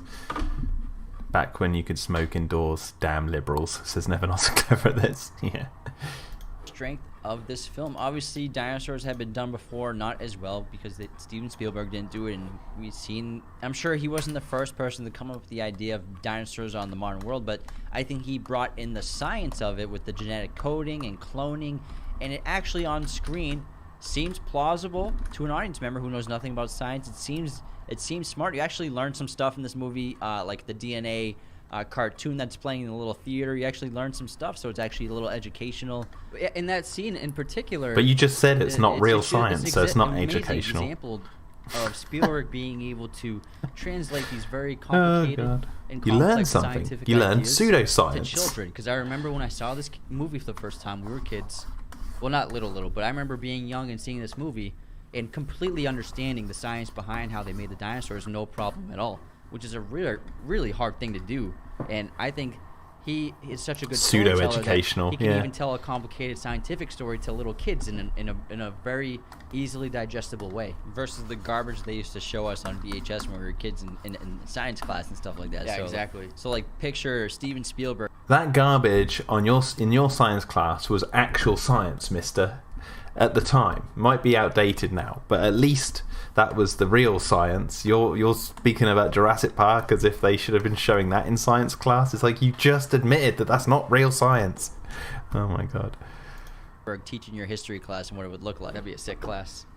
Do you wanna tackle it? Want to get right into it? I would love to get into the film of Jurassic Park. That'd be so great. And I love the opening of this movie because How long? it's similar to Jaws, where in Jaws we get like the shark attack, but we don't see the shark. We just see what happens. It opens up at the park in Costa Rica, and it's the transport of the fully grown velociraptor being transported into its main cage with the other velociraptors. And it's an awesome, intense scene because, again, we don't see it, but we hear it, and we can see it rocking the cages. And it opens with the bushes shaking, and all the men around are armed to the teeth, and they look terrified. In the fact that there's got to be a dozen armed men with shotguns and rifles just shows the danger that they have in front of them. And this scene is a perfect demonstration of a later scene where Ellie Sattler talks to Hammond saying that there's no way he'll ever be able to control this kind of power because there are a dozen men, trained armed men, who can't even contain the power of this one velociraptor. Because one man without a trank wasn't there. Or one man with a trank wasn't there. The only way they didn't control that raptor is because it was awake. Why does no one think... Everyone acts like, yeah, it plays into the wider themes. And it's like, no, they're idiots. They didn't trank the raptor. It's idiotic men. They're armed to the teeth. All they needed was one tranquilizer. Just fire it through the bars at the raptor. Make sure it's asleep. And then just slip it into the cage. It's like, it's so stupid. I do love the scene though. I do love the scene, but it is idiotic. In this And if the raptor was tranked and then it woke up during the transport, that'd be fine. But they needed dialogue to explain that, but they don't. scene ends with one of the handlers being attacked and obviously killed by the velociraptor as he gets trapped inside. and pulled in by the Velociraptor. And the scene sets up basically the entire plot of the film, which is this lawyer and they have to bring in experts, have to sign off on the park. And obviously the next scene is where we're at these mines digging for amber, and the lawyer's talking about the lawsuit that's facing Hammond that's over $20 million and over the death of this worker. And the lawyer represents the investors of Jurassic Park, and the investors are worried that if the park is dangerous, it will never be able to be opened, and they're going to lose out on a ton of money. And so the lawyer is forcing Hammond to find a way to endorse the park and convince the investors that it is a well and sound investment. And then we go to this typical archaeological dig. It's somewhere in America, and it's awesome. We get to Seeker says no muzzles, no chains. Ellie, and we talked about the scene where. Do you think the raptor dies at the end of the scene? Says Big Shark. Yes, yes, I do. The crap out of the kid with the claw, the Velociraptor claw, which emotionally traumatizes him. That kid, oh my god, he looks like the kid from Sandlot, kind of. Yeah, he does. And you feel. And we get the great entrance of Hammond coming to the site with the helicopter just blowing everything around. And it's a really funny scene because obviously Hammond just lets himself into their trailer and pops their champagne, which they were trying to save for a special occasion. He's like, for today, I'm sure. Or, he's like, for today, I guarantee it. And we get to get this charismatic billionaire into the story, and he's so fun, and he's going to fund their dig, but he needs Grant and Ellie to come to his park and sign off on it, because just like Ellie and Grant, we don't really know what we're expecting as an audience member who hadn't seen the trailers, so we don't know that there's going to be real dinosaurs there. And he's trying to hint that. Never Not So Clever This says, here's a bit of dialogue that justifies it. Raptors are so vicious that if you put a drugged, unconscious one in there, the others will just kill it immediately. There, that would have been cool.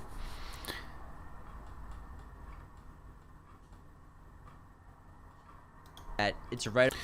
Mikey says, I always thought the raptor transport at the beginning was to highlight how much they didn't know about the animals. But they do know how to trank them, because we see that that's what they've done with the Triceratops later in the same movie.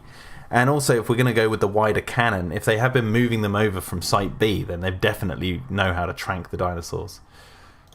Right up their alley. They're the experts in the field of the park that he has. Yeah, exactly. And I think it's a really interesting play on the power of money, because even though they don't really know what they're signing up for, once he guarantees to fund their dig site for 3 years, they're in, because I think money is a strong motivating factor for a lot of things, and I think people... It is. So join this sponsor to shave your balls.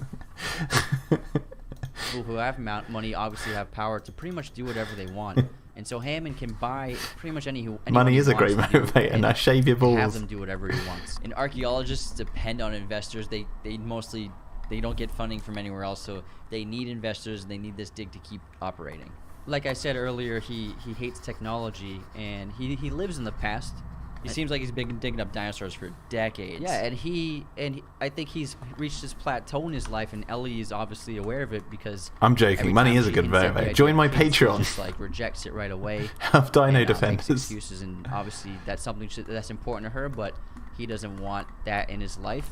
And so I think Grant has reached his plateau in his life, and he's just like the dinosaur bones he digs up, where he doesn't want to change. I'm only joking. I don't really care. He doesn't want to evolve at all. He just wants to stay static the way he is right now. I don't complain about people wanting to be paid for and stuff. Then we have this very important scene to the plot of the important. film, which is Your basically livelihood, you know?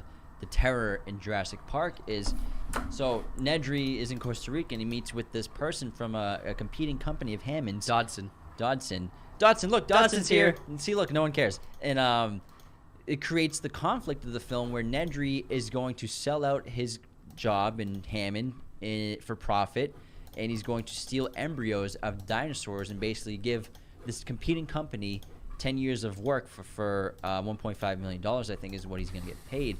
And clearly Nedry is just the worst person you'll ever meet. He's a horrible character. He's very selfish. He's greedy. He only cares about himself. Very immature. Yeah, he's super immature. He even sticks the guy with the bill. He's like, don't get cheap on me, all right? And one of the most iconic images in the film is, I don't know how much shaving cream Barbasol sold after this movie, but they must... Titan of Serpent says, what now, Jack? These guys have a sponsor about shaving your nevers downstairs, shaving your downstairs area earlier in the stream, and I was just making a joke about them saying money's a good motivator, so shave your balls. must have sold a lot, because anytime you see that, anytime I see a Barbasol shaving cream can, I always think of Jurassic Park. They even sold cans with dinosaurs advertised on them. Genius. And they had a 20th anniversary edition of the Barbasol cans with the Jurassic Park animals on it. It's so nuts, and it's a really smart idea, and it's genius. Yeah, obviously the bottom of the shaving cream has a compartment which slides out, and it's refrigerated and cooled, and so that he can store the embryos in there for up to 36 hours once they're locked in. And then we're in the helicopter on our way to Costa Rica, the island Isle Nublar, and we learn and we're introduced to Ian Malcolm, played by Jeff Goldblum, and it's a great scene because we get to see the back and forth that Malcolm has basically with himself, because he's just nonstop talking and flirting with Name Ellie the stream, and shave trying your to get balls. even just a look out of Dr. Grant, who is just looking out the window. I think I would definitely get some very interesting spam comments if I named the stream "Shave Your Balls."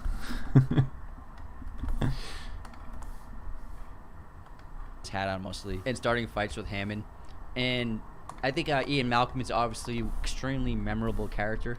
And Who? He became a cultural icon. Like nowadays, like go on Etsy.com and search Ian Malcolm, and you'll see all kinds of handmade art of Ian Malcolm. He became a fan favorite. I think that's why they had him as the lead in the second Jurassic Park film without Sam Neill or Laura Dern, which I think was a mistake. He couldn't be more different from the archaeologists. He seems like a very much of a modern man, and he's also, for as charismatic and, like you said, that rock star quality that he has, he's a genius level mathematician and scientist. And this scene is really interesting because it offers up a metaphor for what ends up happening in the film. When there's a little turbulence on the helicopter, everyone buckles up their seatbelts, but Grant's belts won't buckle up. It's kind of like all the female dinosaurs not being able to mate. It's two parts that can't get together. And what he does eventually is he ties up the belts together, creating his own connection. And this is a metaphor for the dinosaurs. Even though they're all females, they eventually evolve and find a way to breed. Life finds a way, and that's a deep metaphor. And so we land, obviously, onto... I wonder where they learnt that information from, because I know I heard it from someone, I believe on a forum years ago, and then I made a YouTube video that basically just explained that. I wonder if they saw my YouTube video about that like that's where they learnt it from, but maybe not, but I don't know. I wouldn't be surprised if they did. The helipad, and we get to this park. We're on this island, and the first things we see is obviously these Jeeps, and they've clearly got a corporate logo and everything, and it's legit, and it's like a cereal box, and it's a giant corporation clearly, and they've thought this out, and it's highly financed. And they enter the park, and they go through these fences, multiple fences, and all have 10,000 volts warnings on them and motion sensors, and you're like, what kind of park is this? I mean, imagine being those characters walking through, like, if I touch this, I'm going to be burned alive from electricity. So what could they possibly be keeping in here that's so dangerous that they can't control themselves? Yeah, and also we learn more about the lawsuit that Hammond is facing and how important this weekend is for Hammond in order to salvage his park from falling under because of corporate investors being afraid, and he's afraid of investors dropping out of the project.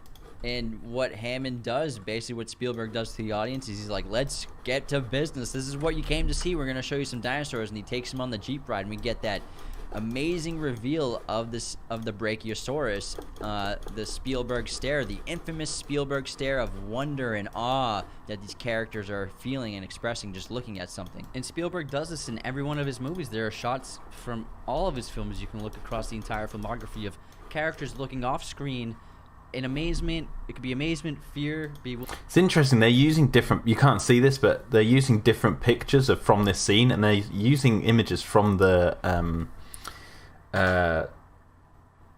matte version. So they're like the open matte version of Jurassic Park, and mixture with some obviously what looks like print screens of the Blu-rays and whatnot.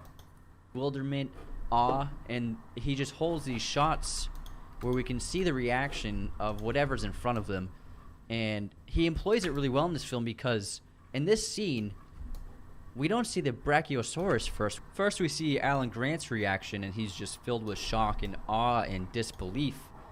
and then he pulls Ellie's head over to look, and she also does a similar reaction where her mouth is agape and she can't believe what she's seeing, and he still hasn't even shown us the dinosaurs. We're like, what are they looking at? What is it?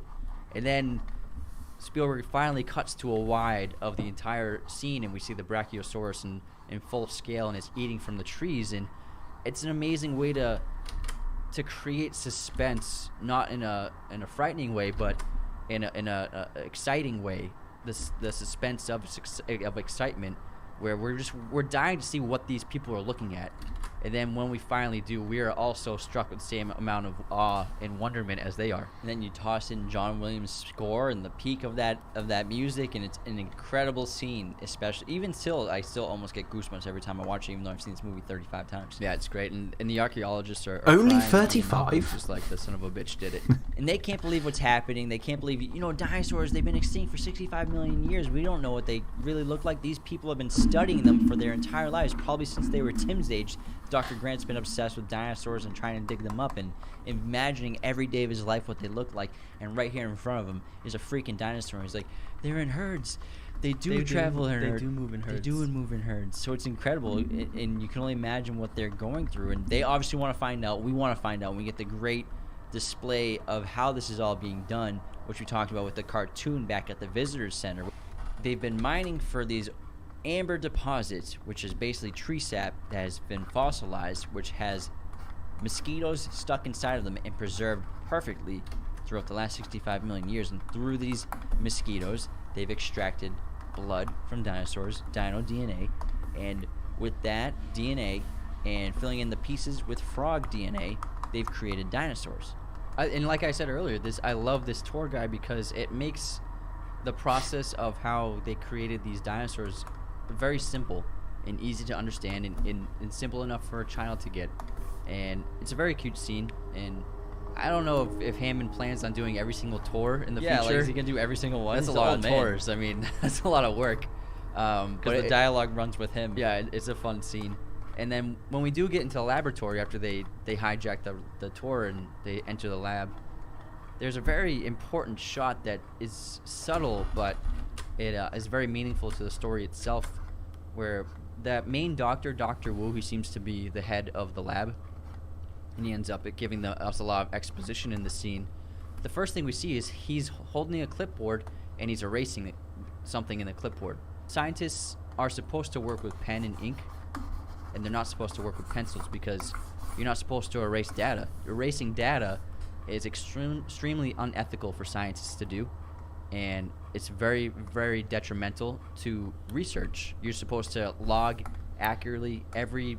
What if he was doodling a picture of a penis and he just didn't, have enough? He put too many hairs on the balls. He figured, these guys, they're not going to like it. That I need to shave some of these off. So he shaved some of the hairs off the balls with his eraser tip. I mean, come on.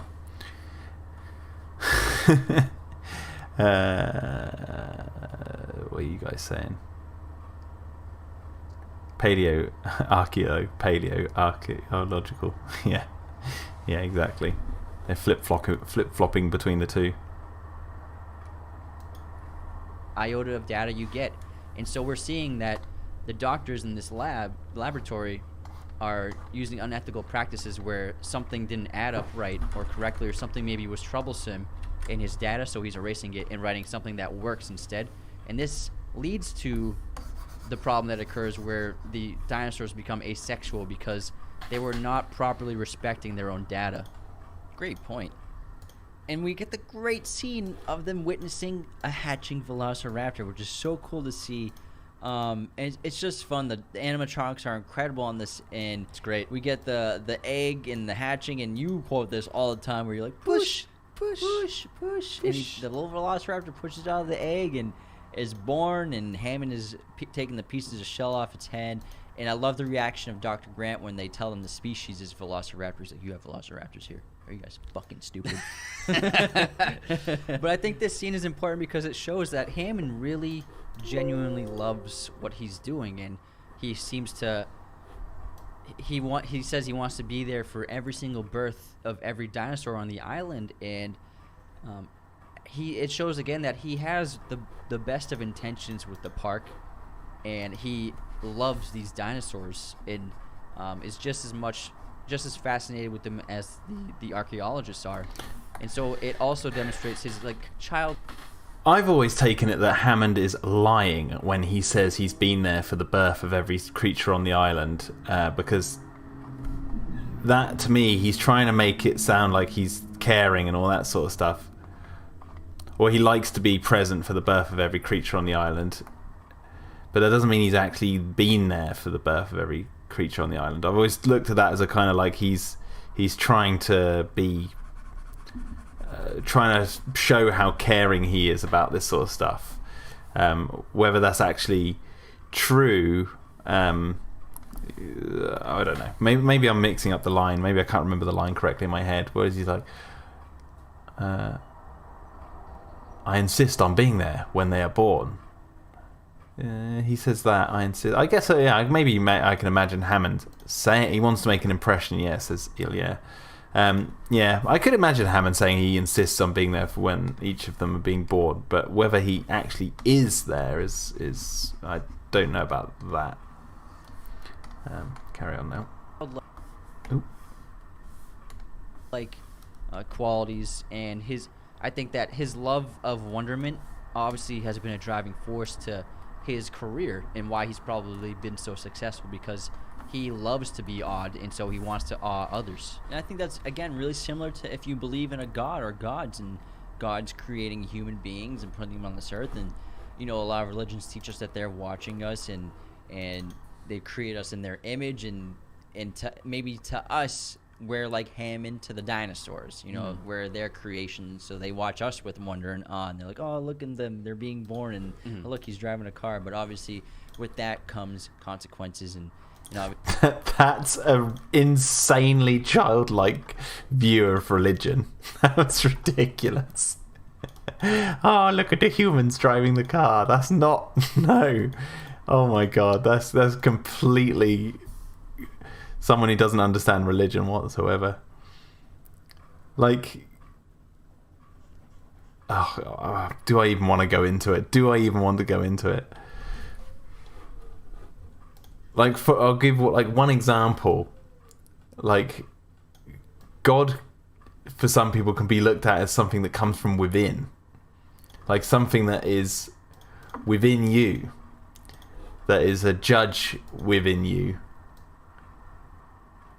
and it's not necessarily looking at you from above going, oh, look at what they're doing, but sort of like talking to you through your conscience, like speaking to you through your actions. So you, like, if you do something that you know is wrong, and you've got that voice in your head saying that was wrong to do, that is sometimes appealed to be the voice of God speaking to you, to be like, because I think C.S. Lewis puts it this way. He says, like, you see someone drowning, you have the option of not to save them, but something innately tells you on the inside that saving them is the right thing to do, even if it puts your own life at risk. And that there's no scientific answer for why humans have that sort of moral code built inside them, that they know that that's the right thing to do. But a lot of religious people will say that is, coming from above. And so, God it's not like God's watching you drive a car going, oh, look at that. It's way more complicated than that, is basically my point. But yeah, I mean, I'm currently reading the book Mere Christianity by C.S. Lewis, and he's talking about, how he believes, why he believes the way he believes, and how it works. And it's way more interesting than the way this guy views how religion views, or how he depicts God in his description there. Obviously, we have violence. I just want to go back to that. And why he's probably been... As the creation of the dinosaurs comes tons of violence and death. This leads to them actually... Oh, wait, sorry. I'm rewinding. Taking the pieces of shell off. It shows again that he has the best of intentions with the part. It shows that Hammond on this, and It's great. we get the egg and the hatching, and you. Trying to find out where It shows again that he has No, I'll just go from the here. best of intentions with the park, and he loves these dinosaurs and is just as fascinated with them as the archaeologists are, and so it also demonstrates his like childlike qualities and I think that his love. Because the thing is, like, this idea of God being in one place looking down, it's like, no, God, as described by many religions, especially Christianity, is everywhere. It's not just this entity that's situated in one place looking down like a microscope or something. That's the very simplistic way of thinking about it. It's like, no, he everywhere. Like that's the idea of that you can't hide from God. He's in your thought. He knows your motivations. All that sort of stuff plays into this. It's like, it's not that he's just looking down, because looking down from a place just implies that he's, or it, if you want to say, is it is physically embodied somewhere, and it's like, that's not what the religious types believe. Obviously has been a driving force to his career and why he's probably been so successful, because he loves to be odd, and so he wants to awe others. And I think that's, again, really similar to if you believe in a god or gods, and God's creating human beings and putting them on the surface. Never not so clever. This is Jack. Chick says C.S. Lewis is a crypto pagan trying to harm the Christian community. Who the hell's Chick? That they're watching us and they create us in their image, and maybe to us, we're like Hammond to the dinosaurs, we're their creation. So they watch us with wonder and awe, and they're like, oh, look at them, they're being born, and look, he's driving a car. But obviously with that comes consequences, and obviously we have violence and sin, and just like the dinosaurs, the creation of the dinosaurs, comes tons of violence and death. This leads to them actually going to On a side note, he says that we have violence and sin. The word sin means to miss the mark. That's the original meaning of the word sin. It was an archery term, I believe. So it was like, if you sinned, that means you missed the mark. And so putting that into the religious context, like if you sin, you're missing the mark. It doesn't necessarily mean you've actually done something. You've done something wrong, but it's not like you've done something. It could mean it's just trying to point you in the right direction. It's not necessarily trying to condemn you forever if you've sinned. And what's the other way I'm trying to word this?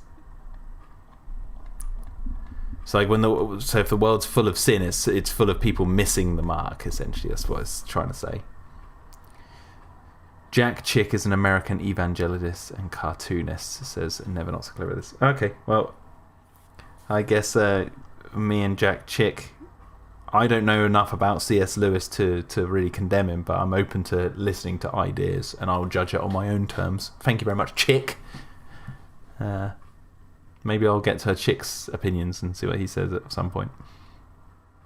But I just find the book I'm reading at the moment, Mere Christianity, is just interesting, because it's I've heard a lot about it, and I just wanted to hear it straight from the lion's mouth. Go to the source instead of just constantly listening to people talk about it from their own biased position. the Velociraptor cages. Mikey says, was there a part in Jurassic Park novel where Hammond was going to charge hunters for a shot at the T-Rex, or is that the second book where the mercenaries in the second? I think it's in The Lost World, and I don't know if it was Hammond. I think it might have been Dodson who said that. And the Velociraptors are so dangerous, they're kept in this isolated barracks with electrified fences. Raised fences. It's Raised, just like, yeah. It's like they have their own small compound. Yeah, because they're astonishingly talented jumpers. So they had to put them in an environment where they aren't able to leap out of. And they are fed vertically from overhead by a crane. Oh, you bring him up as a And it's joke. incredible He's an scene where they ultra-conservative drop meme. Okay. the cow into the Velociraptor pen. Yeah, because we don't see the raptors just like at the beginning of the film. We just hear them. We hear them feeding, which is horribly terrifying. Just it's so loud. It's louder than the T-Rex, and it sounds like they're just tearing it apart. And then we see the reactions of the people. But yeah, and while they're eating, that's again where the trainer is explaining the danger and the traits of the velociraptors, how smart they are, how one of them is problem solving smart, and she just looks at you like she's figuring things out, and how they seem to be like wolves. Almost, yeah. They hunt in packs, and then they pull the cage out, and it's just been torn to pieces. Yeah, and so this shows the monstrous side of the dinosaurs. I think that obviously the T-Rex is very dangerous, but the raptors are probably the worst antagonists of this film, animal-wise. And then the next scene is Hammond trying to get everyone on board. I mean, he's shown them what the park is and what it functions like, and how the potential of it, and how much success there can be, and how much people would love it and enjoy it, and everyone should get the chance to see this. And the only person who's on board, Muldoon isn't a trainer, lawyer, because the blood-sucking lawyer only cares about money. But he brought these other people, and he expected them to just sign off with flying colors once they saw it, and how amazed they'd be by it. But no one agrees that it's a good idea, and no one signs off on it. Yeah, and they have a point, because dinosaurs and humans were separated by 65 million years, and they were never meant to be walking the earth at the same time. And Hammond, it was so in favor of technology and discovery that he never considered the possibility of genetically breeding dinosaurs as a dangerous thing. And he doesn't respect the past, and he doesn't respect the power that these creatures have. Yeah, Malcolm says, your scientists were too busy doing things that no one had ever done before that they didn't stop to think if they should. So they're saying that this was not meant to happen, and we don't know what to expect. We can't know how it's going to change the world, if it's going to work, how much violence, or if it could lead to the end of humanity. Yeah, and this is actually a very heavy theme in the idea of the advancements of science and technology, where just because we're capable of doing something doesn't mean we should, because it could be either unethical or it could be dangerous. And yes, the advancement of these things are important to civilization, but I think there are situations and ideas that we should probably never open. There are boxes that should never be opened. Yeah, it's basically showing you what happens when human beings try to control. And the answer is, it all depends on which boxes should remain closed and which ones should remain open. And Jurassic Park, the movie, doesn't necessarily give you an answer as to where the park sits on that. Obviously, Grant decides not to endorse the park. Hammond is sad that he's lost his dream, but the dinosaurs have reclaimed the Earth, and the film doesn't necessarily give you a straightforward answer as whether or not that's a good or bad thing. It just says that's just what is,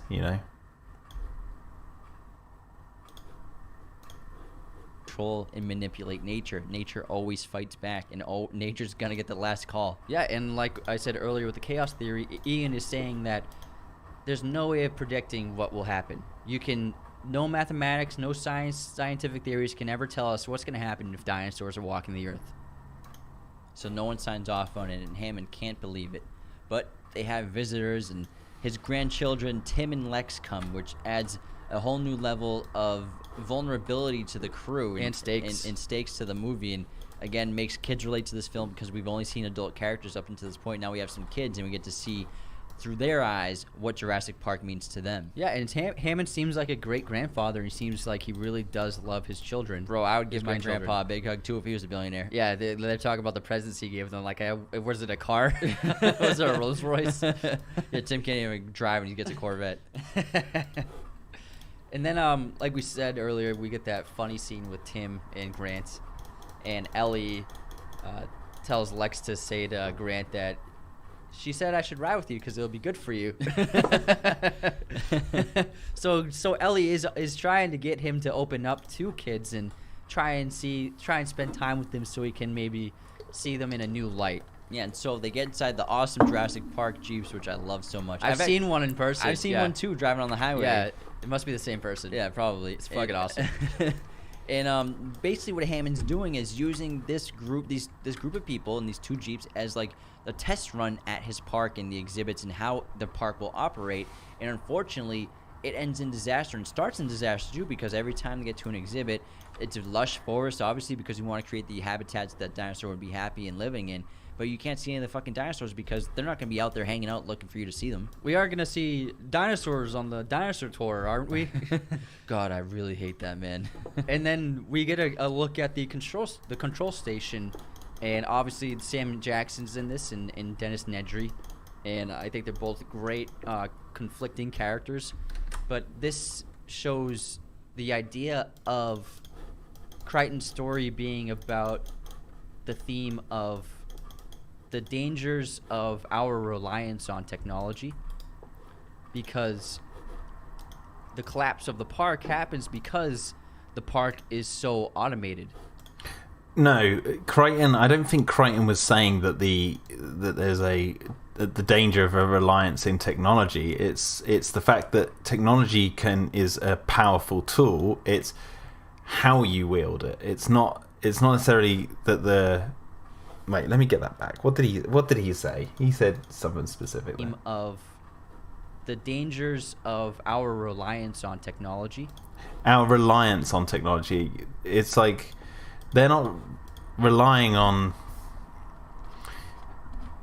the technology to just work for them. It's the reliance on people to enact that technology works. That's what's wrong here. It's like the technology can work just fine. It works too fine. That's the thing. It's like, so as soon as it turns off, it's bad that it's off. Like the technology was working really well. It's the fact that Nedry was the one that turned it off, and that was the danger of not paying your staff enough. That's the thing. More so than the dangers of relying on technology. I don't know if that is exactly what Crichton was going for.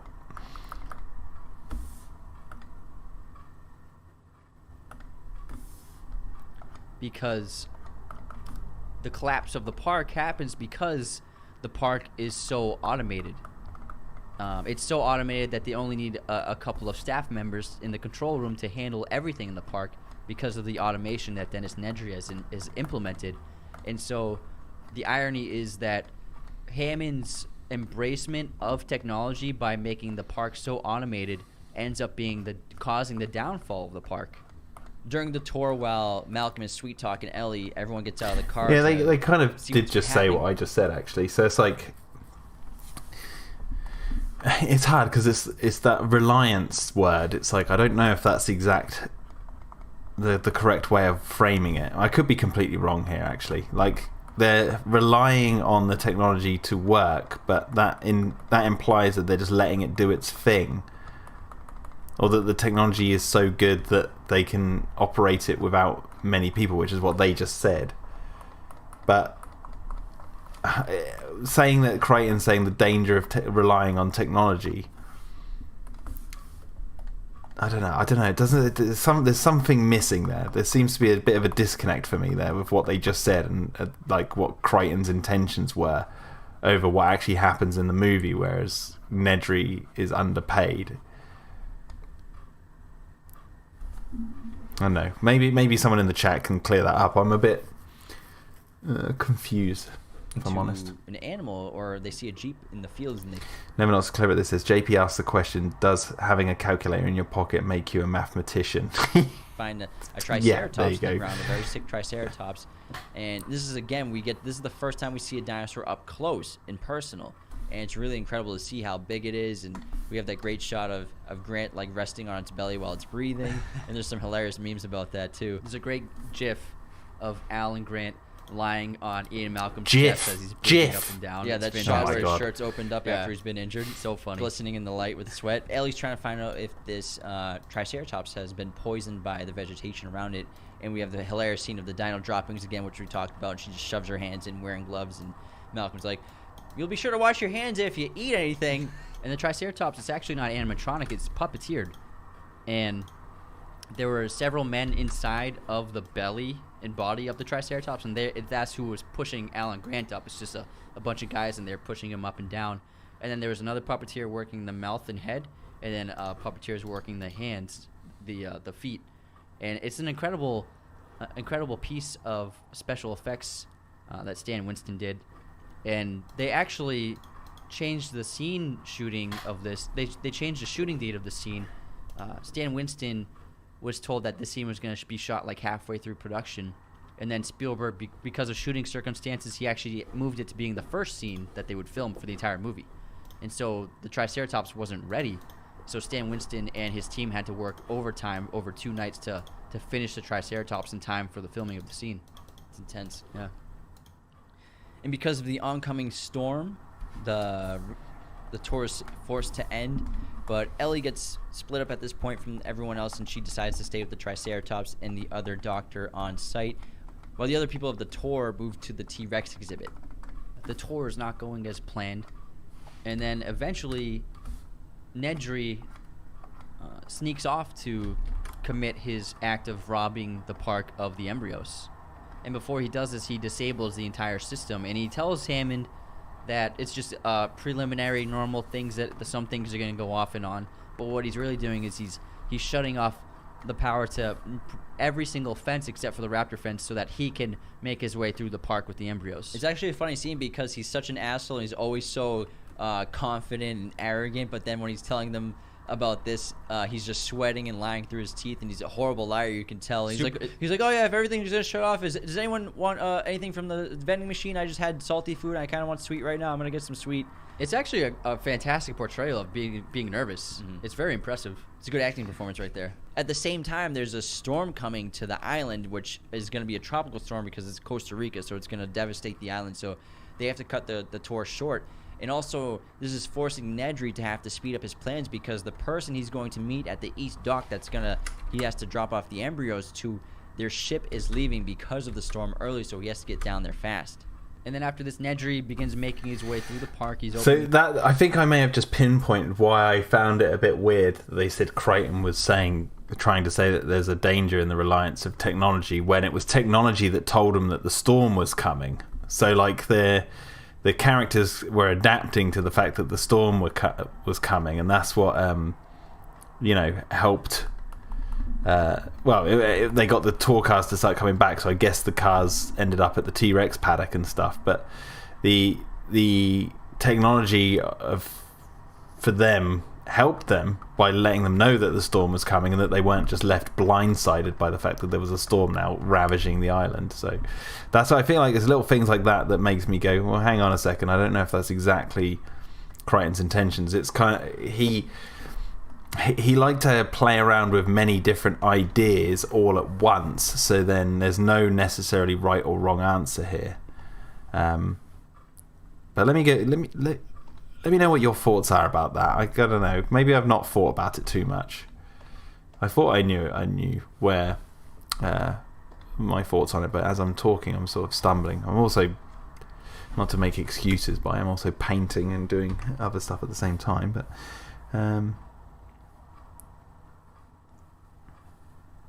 Seeker says it was more so the dangers of capitalizing on a technology in its infancy rather than studying it further. Yes. Yeah, no, yeah, there you go. That's a good way of phrasing it. Yeah. Yeah. Up fence gates. Running before They're not walking. Electrified kind of anymore. And he has to get to the dock within 15 minutes, even though there's an intense storm going on.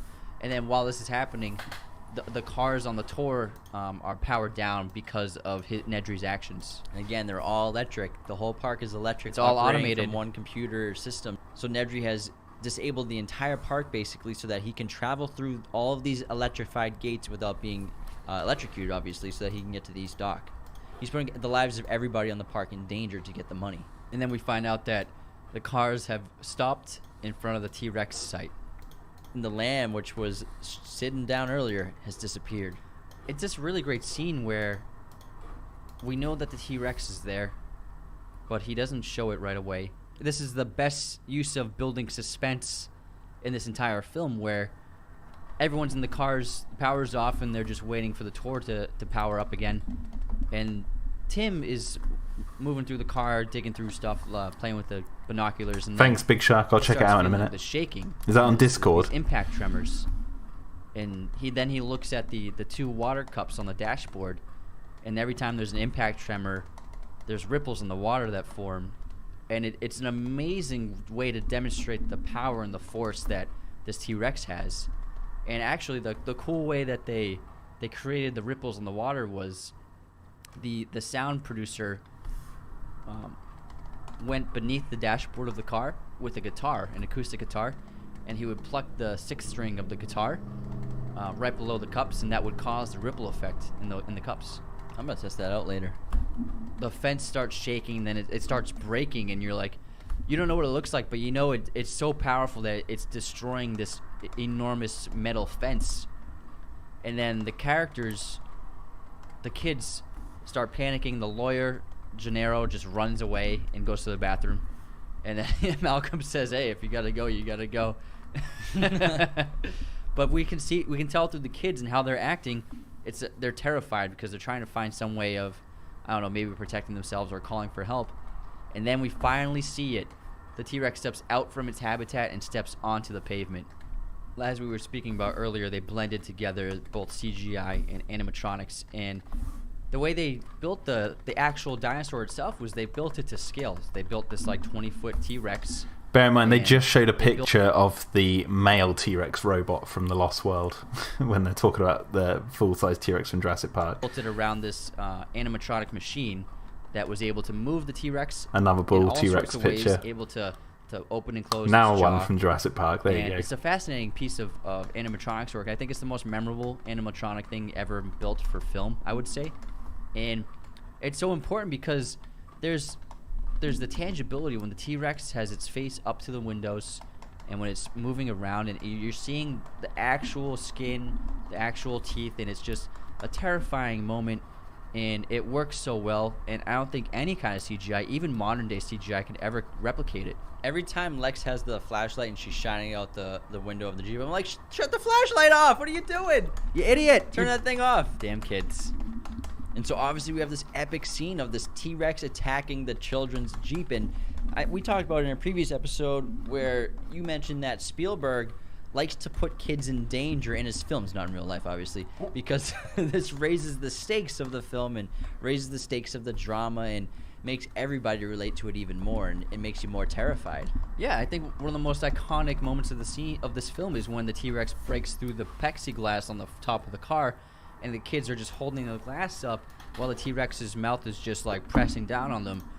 What's the scientific accuracy for that then? If we always talk about how scientifically accurate Jurassic Park is, what's the scientific accuracy of a 7-ton predator pressing down on some plexiglass and a 7-year-old and a 12-year-old being able to hold this massive predator at bay as it smashes its head in? What's the science on that? Because somehow I think it's not very realistic, but no one ever mentions this. It's an amazing scene. They actually didn't know that, the kids didn't know that was going to happen. The filmmakers planned that to surprise them with it because it created a lot of authentic reactions from them, from the glass being pushed in. And then so the blend of the CGI, the animatronics, so all these medium and close-up shots of the T-Rex animatronic, but then he cuts wide shots with CGI, and then you get to see the full-bodied T-Rex because the animatronic didn't have any feet; it was just the body up. And so when it's CGI, you can see it moving in all its glory.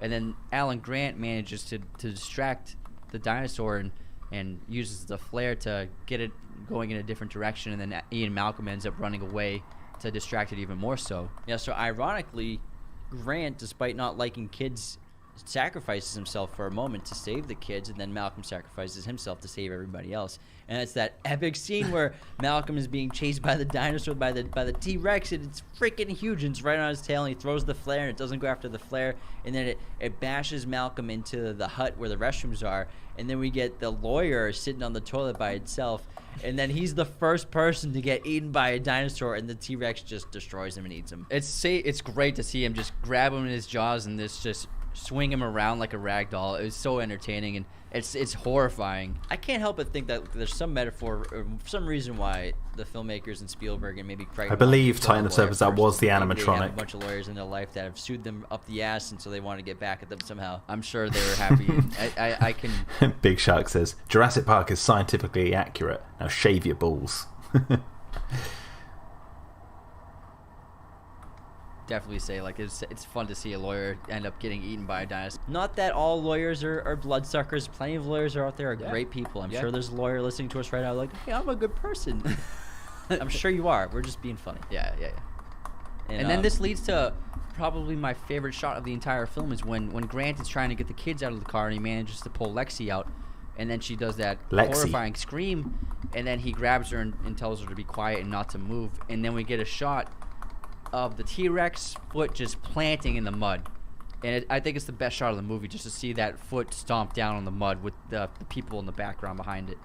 I think the best shot in the movie is related to that print, but we'll get to that in a little bit. I think I know what you're talking about. We have the terrifying scene of the T-Rex attacking the kids and Grant, and we have this wild situation where they have nowhere to go. They can't run because the T-Rex will catch them, so they have to go over the ledge of the habitat, and it's insane how they use the cabling to get down and try to avoid the car, and because the T-Rex pushes the car over the side of the habitat.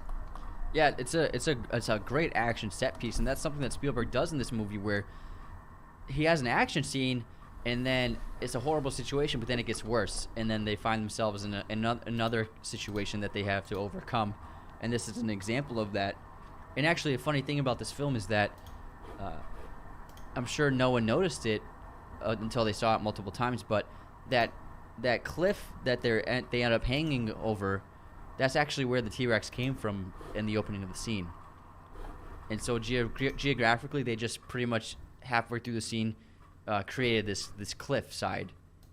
No, that's fake news. There's a hill. It was on the Phil Tippett's blueprints for the scene show that there was a gradient hill that went up to one singular point at the fence, which is where the goat was. And so the idea was that, to limit the T-Rex's potential ability to escape, they would have one point. That's what De Niro talks about earlier on in the film when he says, where Hammond mentions the concrete moats and all that sort of stuff. And there is a shot of the between the tour cars when they first go to the T-Rex paddock, where you can kind of see that the ground between the trees behind the fence does start to drop. You can see the tops of the trees get lower and lower and lower. It's very subtle, I will admit. It's not clear as day, and they did omit a scene where the T-Rex would drag Lex and Tim's car further down the road. So if you check the distance between the cars in the actual film, especially when Ellie goes, there's the other car or whatever, when she looks down the moat, you can actually see that she's a bit further away than when the car was previously seen. So they didn't just add this moat in randomly. It does feel like that because of how the scene's shot, but it was meant to be there the whole time. So. And so it's just really cool if you watch it. I know again, this is going to be breaks through the fence, and old that's what news to a lot of you habitat is, but then guys. When they go over into the habitat, now it's this huge cliff. Maybe it was like a different side of the habitat. No, it's the same side. Yeah. Continuity error. But it's like it's an error. But I think they're like that. No one's gonna notice this, so we can do it and get away with it without it being a problem. No, and then that's the car not what they crashes thought. down into the tree. Lex and Alan end up making it down as well. This leads to Dennis's infamous death when he crashes his Jeep into the woods. This is where he gets killed by the Dilophosaurus, and first of all, Dennis is driving like an asshole. It's in the middle of a storm. It's on a muddy road, and he's cruising down these roads, and he's like, his face is against the windshield. He's just turning so hard. And he keeps looking around. He's not keeping his eye on the road my at all. God, you can't even see out of his glasses. And then obviously he crashes this Jeep, and he gets out. We have the infamous scene of the Dilophosaurus, which in the film, I don't know how accurate it is in terms of the fan that it has and protrudes from its head, and then the ink that it shoots out of its mouth. I think another dinosaur shoots out of its mouth of a defense mechanism of a poisonous venom or ink that it can shoot out. But Spielberg's like, whatever, just give it to this dinosaur because it's super entertaining, and he treats it like a dog and tries to throw a stick to it. And it seems harmless at first. Yeah, he's being very demeaning to it, and then the dinosaur ends up tricking him, and he hides inside of his car after spraying him in the face with the venom. And then, can you imagine the death that this guy had to go through by getting eaten alive by not a big dinosaur? Because I'm sure a big dinosaur would kill you pretty quick. Yeah. Like a T-Rex biting you would probably crush your sternum and your heart real fast. But like a smaller dinosaur like this tearing you to pieces must be very painful. The off-screen violence in this movie is insane if you think about it. Yeah, and unfortunately, the version we watched recently doesn't have the part where it cuts to while he's being torn apart in the car. The camera the camera tilts down to mud on a creek. I think in the extended cut, there's blood mixed with the mud. Yeah, definitely, for sure. What? That's the first I'm hearing about an extended cut with blood mixed in with the... What? Where did you guys hear that or see that? They must be... I bet they're Right, this is my guess. I bet they're misremembering the scene with Dieter Stark being eaten by the compies. I bet that's what they're mixing that up in their head with. I could be wrong, but that would be my guess. But it's satisfying. I think Nedry got what he deserved. Oh, absolutely. He fucking sucks in this movie. Yeah, What an I was asshole. happy to see him die. And then we cut back to the tree, and Alan. I was and happy Lex to are see him fine, die. But the car stuck up with Tim in it, so Alan has to go get him out. He climbs up the tree and he finds Tim in there, and Tim's upset, obviously, and he threw up. And then he pulls him out of the car, but then the car starts falling down the tree, and it's this great sequence where they have to climb down the tree as the car is falling down, breaking through branches above them, and it's a terrifying moment where they finally reach to the ground, but then the car falls on top of them, and they just jump down, and it lands above them, and it doesn't hurt them. They stay underneath it, out of harm's way. And then at the How scientifically accurate do you think that the car falling... Well, basically how much Tim and Lex and Grant survive in the few short hours without being injured really seriously whatsoever. You know, Grant and Lex hanging off the paddock as the car they narrowly miss. Tim falling into the tops of the trees in the car, and then being chased down the tree by the same car like mere minutes later. Like how scientifically accurate do you think that sequence is? Do you think? I don't think anyone talks about that much, do they? the visitor center, they realize what Nedry's done, how he's corrupted the entire... Also, everyone talks about this Prometheus, in quotes, Prometheus school of running or whatever, because they claim that Shaw and Vickers don't run straight, or they run straight, they don't run to the side. But it's like, what about Grant and Tim's school for climbing down a tree straight when they could just climb around the side to avoid the car? You know, never hear about that one. Never hear about that one. Yeah. Anyway, sorry. Entire system. Arnold can't get it back on live. He can't get Jurassic Park online without Dennis Nedry. And so obviously they realize they don't know what he's done with the embryos yet. They actually don't even ever come back to the embryo robbery at all. Ellie and Muldoon go to search for survivors, but they can only find Malcolm, who survived the attack from the T-Rex, where the Jeeps were outside the T-Rex habitat. And they eventually find the Jeeps at the bottom of the habitat, but they can't find Grant or the children. And then we have... But they do find the footprints. They do find the footprints. And I think my favorite shot in the movie, again, going back to that T-Rex print, when we show his foot come down. And now we have Malcolm's on the back of the Jeep just waiting for Ellie and Muldoon to come back. And he starts to hear the stomps of the T-Rex, and Spielberg takes the camera from Malcolm, pans down to the giant paw print or footprint of the T-Rex that's filled with water, and we see ripples in that water. And then Krask says, I always found it funny how the car was magnetic to the tree. Like in real life, it would just topple through it. Yeah.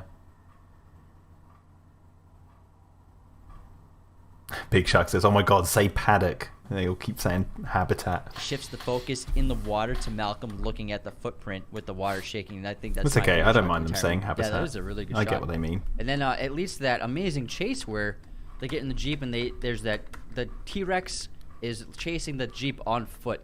And T-Rexes were actually extremely fast, they believe. They believe that T-Rexes could hit up to 50 miles per hour on an all-out sprint in the open. And it's a great scene, especially when we get the shot of the T-Rex on the side mirror of the car. And luckily they get away. But it's a probably the standout moment of special effects in the film, of the CGI T-Rex chasing the Jeep. I think it's fantastic. So Grant and the kids have to basically spend the night in Jurassic Park, and they find a treetop where they're away from all the scary dinosaurs down below, and they come across that Brachiosaurus that sneezes right in Lex's face, which is hysterical. God bless you. God bless you. And it's funny because Grant is starting to taking a liking to these kids, and he feels like kind of somewhat of a father figure for them at this point because he's protecting them and he's trying to keep them safe. Yeah, and then this is an important People moment know for you're him joking, because Big Shark. Don't worry about Lex that. asks him what he and Ellie are going to do now that they don't have to dig up dinosaur bones anymore because they're dinosaurs now. And he says maybe it's time for them to evolve. And so Grant is understanding that he needs to evolve and change as a character. These kids aren't so bad. Maybe having a kid wouldn't be the worst thing in the world. And also, I think that they're stuck in the park without any technology to help them, and I think that having technology would definitely benefit them in this situation. And so I think he's realizing that technology in some circumstances is much needed. And so his character's going through change in this moment. And then same thing's happening with Hammond, where Hammond never anticipated danger from creating dinosaurs until the two people who he loves most in the world are at risk of dying from his own creation. And so now he's beginning to respect the danger. And people have been eaten. And the next day in the morning, when Grant and the kids get down from the tree and they start to travel, they discover the dinosaur shell eggs. And what this is shown is, obviously, he talks about how there are some species... The dichotomy between Hammond and Grant is interesting because, like, Hammond... To put it as simply as possible, Hammond is someone who believes he can control life. He's very confident in his ability to wield the power of God, is a way of putting it. And Grant is someone who's very cautious about doing such a thing because he doesn't even want to have kids because, as he says, they're noisy, they're messy, they're expensive. You could take Grant's little list there of children and apply that to the dinosaurs, and they're noisy, they're messy, they're expensive, and they smell and all this sort of stuff, and then by the end of the movie they've kind of switched places. Grant respects children a lot more, and he's looking to potentially have some of his own, and Hammond has quickly realized that he can't assume that he can control life, because Grant says he can't control the kids. That's essentially what he's saying at the beginning, because they're noisy, they're messy, all that sort of stuff. It's like they're uncontrollable, whereas Hammond assumes he has control, as Ellie says. Species of frogs that spontaneously change sex in a single-sex dominated environment, and this has obviously happened to the dinosaurs because they've figured out how to breed in their velociraptor eggs, people. Ian Malcolm's right. Life finds a way. And now, so everyone else, they're at the control station, and they've decided that in order to gain control back of the park, they need to shut it down completely. So they do successfully reboot it, and it works, but power fuses are out, which they have to turn back on across the compound, and Arnold volunteers to go out and turn them back on. And while this is happening, we get that epic scene where Grant and the kids witness the T-Rex in all of its glory hunting for prey from that flock of Galapagosauruses. Yeah, we have the awesome stand. I'm sorry, I don't mean to take the mick, but Galapagosauruses. It's funny. I mean, there's loads of dinosaurs that I can't pronounce the name of, so, I'm not one to really talk, but Galapagosauruses, that's funny. That's really funny. Which is scary as hell for a little bit. It reminds you of the Lion King for sure. Mm-hmm. And then it just destroys one of them, and you can tell that the T-Rex, although it has these tiny little arms, it does not need those arms because it has no problem catching and eating prey. Yeah, don't be fooled by the little arms. It can't curl 5 pounds, but it can take down a bus if it wants to.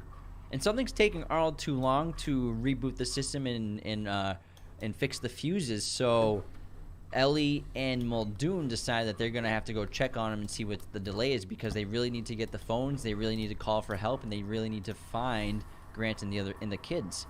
And so they set off on this quick little rendezvous, which should only take 3 minutes to go turn the fuses back on. But as soon as they leave the the visitor center, in the control center, they realize that Velociraptors have escaped because shutting down the entire system, although the Velociraptors' cages before were still active and still electrocuted, it shut down their fences, and the Raptors have escaped. And just seeing this hunter who has, he says, hunted everything that can kill on the planet, and earlier he compared Velociraptors to nothing he's ever hunted before. And seeing the look of fear on his face is just makes you terrified with suspense. And you know the Raptors are out there as they're moving through the woods. And so they find the door that they have to get to, and he has Ellie just run for the door, and she pulls this great little Tarzan run for the door, and she jumps and swings across a branch, and she makes it, and the whole time she's running, you're just so scared that a Velociraptor is going to come out from the bushes and eat her. Yeah, because Spielberg never shoots from in front of her. He follows behind her, so it makes us feel like anything could come out from behind her and chase after her. And again, we've only learned what the Velociraptors can do. We haven't really seen them in action yet, and we're terrified of them. And while this is happening, Grant and the kids find that giant fence that is not electrified anymore, so they decide that they're going to climb over the fence onto the other side in order to make it to the visitor center. But while this is happening, Ellie enters the barracks of the power station and finds the circuit breakers. As Hammond is walking her through the circuit board, as she turns on each part of the park, she's getting closer and closer to the perimeter fences, which Grant and the kids are still on, climbing down. The alarm starts going off on the fence, and so they have to make it down as quickly as possible, but Tim gets stuck and can't make it down the fence, and he kind of freezes in the moment as Ellie is turning on the power. And he gets electrocuted. And he gets blown off the fence.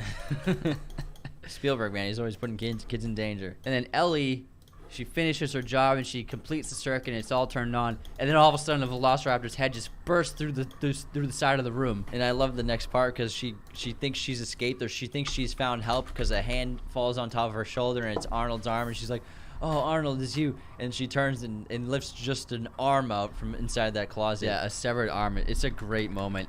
And then the Velociraptor starts tearing through the fence and ripping it off. Yeah, and I love how it just like jumps down both of its feet onto the ground. And it's a terrifying chase where she's limping from an injury and she makes it barely out of the barracks alive. And then we cut back to Alan, and he resuscitates Tim back to life, and the kid's okay, although he got fried to a crisp. He calls him like burnt toast.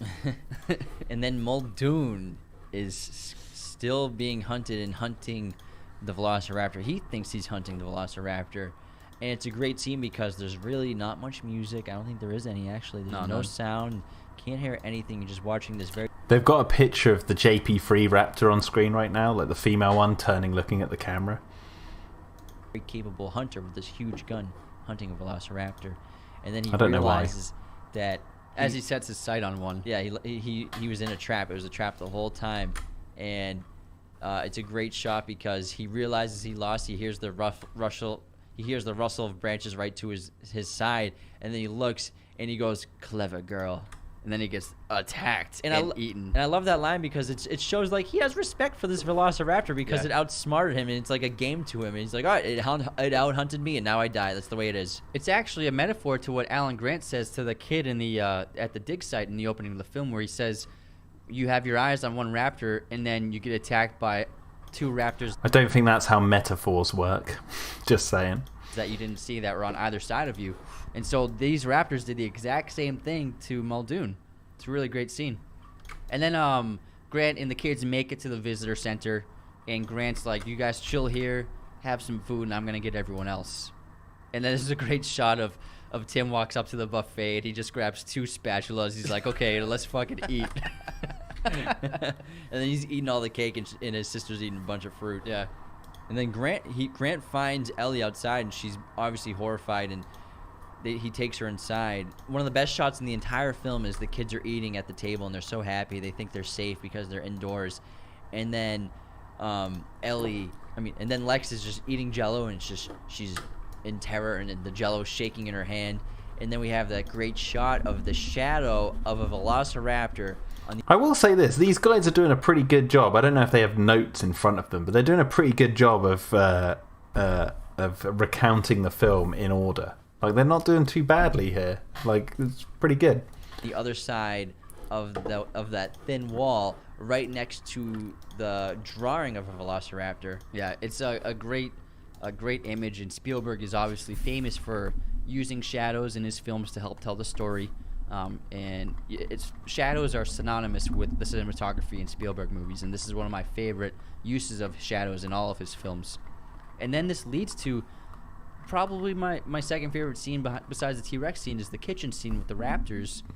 And the kids get inside the kitchen, they think it's a safe place, but then they realize that the raptors can open doors. And the raptors, they want to play hide and seek. It's a great scene, and as a kid watching this, it's because the characters are kids, so you're right there with them, and it's a great way they move through the environment and they find ways to distract the raptors. And like we said again, the special effects and the visual effects, the CGI, and the actual bodysuits of the raptors, they look fantastic. There isn't a shot in this scene that doesn't look bad. I think Spielberg really revolutionized filmmaking with this scene in particular because it's so effective.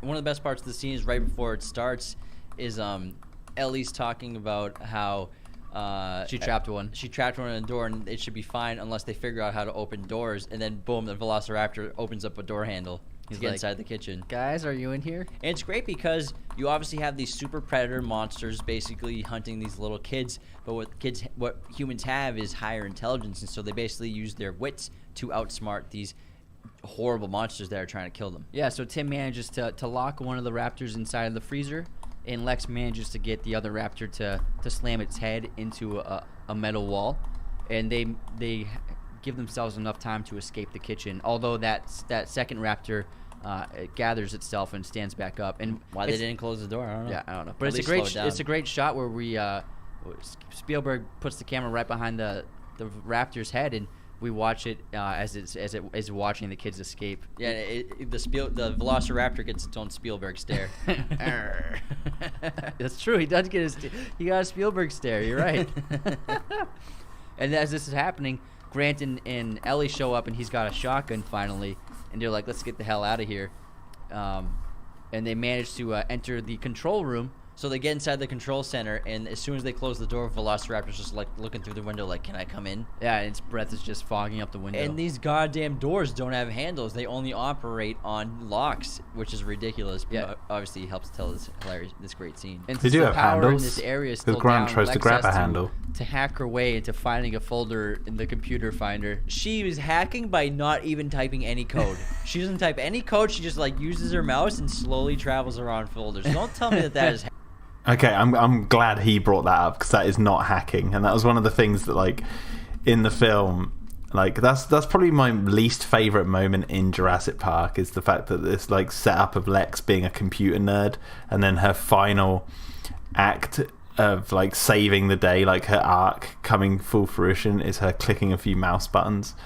It's like, and it's quite just really, it's probably the most cheesiest moment in Jurassic Park, when Lex is like, "Hey, Unix system, I know this," and then she pulls her chair up and starts hacking away while the raptors escape attacking, even though every single moment previous in the film Lex has been basically absolutely terrified of what's happening. I'm glad he pulled that out, or called that out, because that is one of those moments where I'm like, yeah, that's the really, really cheesy moment. hacking. Come on. But she does it, and she hacks into the computer. She saves the day, and she they lock saves the the day, door. and they lock the door. But Big not Shark says Lex isn't a hacker. She's a self-described hacker. She's like Zia is a self-described paleo-veterinarian. But as we see in Fallen Kingdom, the self-described paleo-veterinarian actually manages to do some veterinarian work, which we would actually say is veterinarian work, whereas Lex does no hacking whatsoever. And then Alan calls up Hammond and is like, "Calling the choppers." Yeah, but then the Velociraptors are going to come through the window, so they exhaust their bullets and they climb into the ceiling. And then the Velociraptors just break into through the window. This leads to the famous ending where they enter the visitor center and they climb atop that giant dinosaur skeleton that's hanging up from the ceiling. Yeah, and they all fall down, and then they get cornered by two Velociraptors because that one that was in the kitchen met up with another homie who comes in through that tarp. I got some humans we can eat. Come on, It's bro. like, let's go, you hungry, playa? I'm starved. Yeah, Dino Horst says, I always ask myself why Tim is just standing around, doesn't give them the gun. Yeah, I mean, yeah, he just stands there like a wet lettuce, doesn't he? Marvin, I'm famished. They haven't fed us in like 10 hours. You think they're going to get eaten by the Velociraptors, but then comes big girl Miss T-Rex to come save the day, and she absolutely destroys one of the Velociraptors while the kids escape, and Grant and Elle, and then it takes down the other Velociraptor. Yeah, it's a great fight to see the dinosaurs fighting each other, and then the T-Rex just fucks them up and then has that gigantic roar, and as it's roaring, the banner saying the banner, Jurassic Park banner, falls down. It's an iconic image in the entire series. I think it says when dinosaurs walk the earth. Yeah, and everyone escapes the island. Hammond reluctantly, but he agrees that he's going to cancel his plans for the park. And then we get the ending conclusion in the helicopter, and Ellie sees Grant, and he's holding the kids in a paternal way. So she's recognizing that he's beginning to change in his character, and I think it'll be a benefit for both of them, she sees. And again, nature gets the last say at the end of the film, and it's really essential for this film that the humans don't rescue themselves, because the raptors get killed by the T-Rex. So nature, even though they tried to control nature fought back, and nature took their lives into nature's hands. And it wasn't human ingenuity, it was nature and life finding a way that always will. And the final shot is on the helicopter of them looking at the birds, looking at these birds flying away, and they, can represent flying away and escaping. They're also the first modern animals we've seen since they've been at Jurassic Park, so it's kind of a symbol of returning to the normal world and leaving behind the chaos of Jurassic Park for now. Yeah, it's a great conclusion, and the second half of this film is just nonstop action, and as it climaxes and ends, it's a really satisfying story. I think it's always going to stand the test of time as one of the greatest science fiction adventure films ever made. And that concludes episode 38 of Raiders of the Lost podcast on Jurassic Park. Thank you so much. All right, there we go. So there you go. That was interesting. I'd never heard that before. I just wanted to listen to it and see what they had to say. I'm curious though. Have they done one for? Just going to go on their thing. I wonder if they've done one for the sequels. Where are we looking? God, they've done so many bloody movies. Well, they seem to be quite a relatively small channel. Jurassic Park, Girl with the Dragon Tattoo. No, I don't think they did any of the sequels. Be interesting to see what they have to say, but it seems like they only wanted to.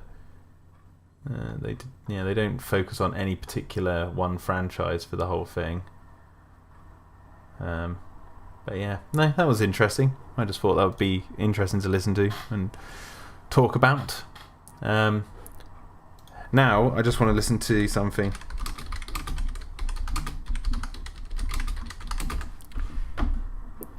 Hey, let's listen to this. This week, Siskel&Ebert review, a young movie fan joining Arnold Schwarzenegger on screen in Last Action Hero. 3 woodland creatures go on a quest in Once Upon a Forest. And dinosaurs rule the earth again in Steven Spielberg's Jurassic Park. I'm going to skip to the Jurassic Park one. Okay. The background drawing's bad, the songs aren't memorable. I thought it was a washout completely. Yeah, but just to go back to this other issue, why is it in so many children's films, including some live-action films, where is the rule that the parents have to be killed off? It was started by Disney in the classic films, and so when they imitate it now, they think that's the only way to trigger an emotion. Yeah. And at the end, I call it coin flip stuff and cheap stuff like this, where it doesn't have real mythic impact. It's little kids are sitting there, and at the end, his mom's dead, and then his mom comes back. It's just a coin flip, and it's worthless. Coming up next, the review of a Steven coin flip and Spielberg's it's Jurassic worthless. Park and a comment on its suitability for kids. All major theme parks had delays. When they opened I want to make Disneyland sure I don't behind get copyright here. Let's skip. After millions of years. Okay. They're back after millions of years. Dinosaurs, of course, in Steven Spielberg's Jurassic Park. And the bottom line is that his special effects dinosaurs are truly thrilling, but unfortunately his human characters are not. Sam Neill and Laura Dern play archaeologists lured to a billionaire Richard Attenborough's nature park where he has grown some very real dinosaurs. He's looking for the scientists' endorsement. They're looking at the dinosaurs, and so are we. How fast are they? Well, we clocked the T-Rex. No, don't want copyright. Get rid of the bloody clip. Get rid of the clips. Oh, it's the trailer, so just skip to here. At the level of the attacks in Jaws. Right. Jurassic Park has a number of peak thrills at the level of the attacks in Jaws, and it has moments of real wonder. But when the animals are off screen, the film really lags. That wasn't true if you think about it with Jaws, which had 3 marvelous characters hunting the shark. Jurassic Park only has Goldblum. The rest of the crew stands around and smiles or schemes. Still, thumbs up from me. The action scenes are really enjoyable.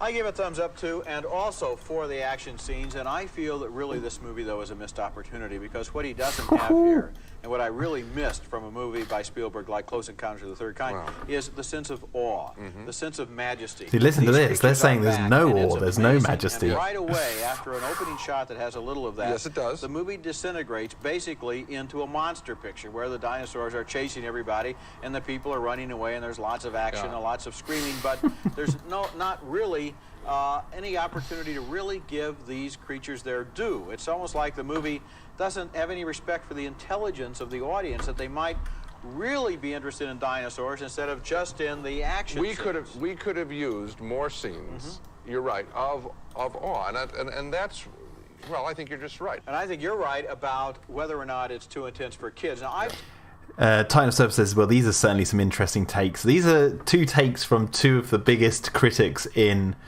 Hollywood's history, and like there's others out there, but this is like the major one that like kind of skews that belief that Jurassic Park was always loved right from the beginning. It was by the kids who saw it, but like the critics at the time, like Siskel&Ebert, were basically like the YouTube critics of the day back in the day. So it's like they didn't think much of the movie outside of the fact that it was a big spectacle piece. Talk to some parents who have really prepped their children. They've said, look, the kids in the movie don't get hurt, and the dinosaurs are just special effects, or their animation, or their models. And to a degree, I think you can prepare children for a movie like this, but at the same time, I think there are scenes in this movie that are very intense. Now, it's being aimed at kids. I mean, it's being promoted through dino meals at McDonald's, and a lot of kids are going to want to see this movie, and I think for the little ones it's going to be too strong. I've heard of parents taking their kids out of the theaters over this opening week, little tiny kids under the age of 10. Coming up next, 2 gamblers are forced to pay off their debt in a very bizarre fashion. Mandy Patinkin and James Spader star in The Music of Chance. Well, there you go. That was what they had to say about that. What was that? Seeker said, Jack, have you ever seen the Fallen Kingdom review Pressing the Dinosaur Button? You might have some words. Okay, let me have it. Pressing the Dinosaur Button. Oh, it's only 10 minutes. Okay.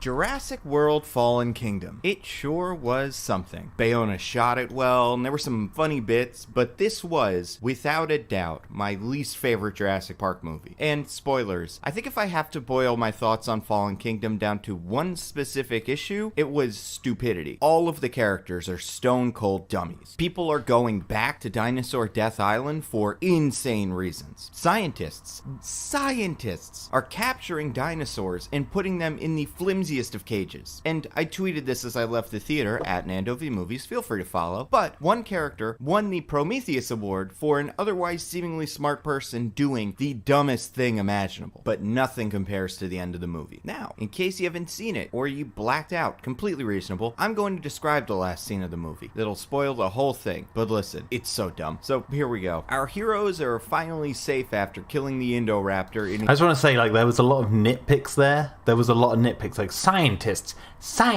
put dinosaurs in these flimsy cages. It's like, yeah, it's a movie. That's what they always do.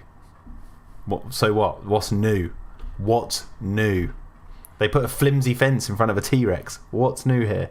Scientist did that. A scene I'm not even going to attempt to describe. Owen, Claire, and this little girl who turns out is the clone of a dead girl, I don't know, meet the Frady Cat programmer and the dinosaur veterinarian in a control room overlooking the hangar where the dozen or so surviving dinosaurs are being housed. Here's the problem. The hangar is filling with a poisonous gas. Our heroes are safe in the control room. The dinosaurs below are not. If the dinosaurs stay in that room any longer, they will all die. But there is a button. This button will open the hangar doors and save the dinosaurs. But they would also be free to escape. Our heroes need to choose to either let the last remaining dinosaurs on Earth die, or send the dinosaurs into the wild, where they will certainly kill many unsuspecting people and potentially cause the downfall of human civilization. It's a no-brainer. The dinosaurs need to die. But Claire slowly puts her hand on the button. She looks at Owen, who's telling her no, and then at the suffering dinosaurs. And then she chooses not to push the button. Hooray! None of the heroes will be responsible for dooming humanity. They all breathe a sigh of relief and then turn their backs to the button. And then the door opens, as it is revealed that the little clone girl has decided to open the hangar. And the explanation for why she ruined everything is that the dinosaurs are alive, like her. That's the whole explanation. The greatest unforced error in human history.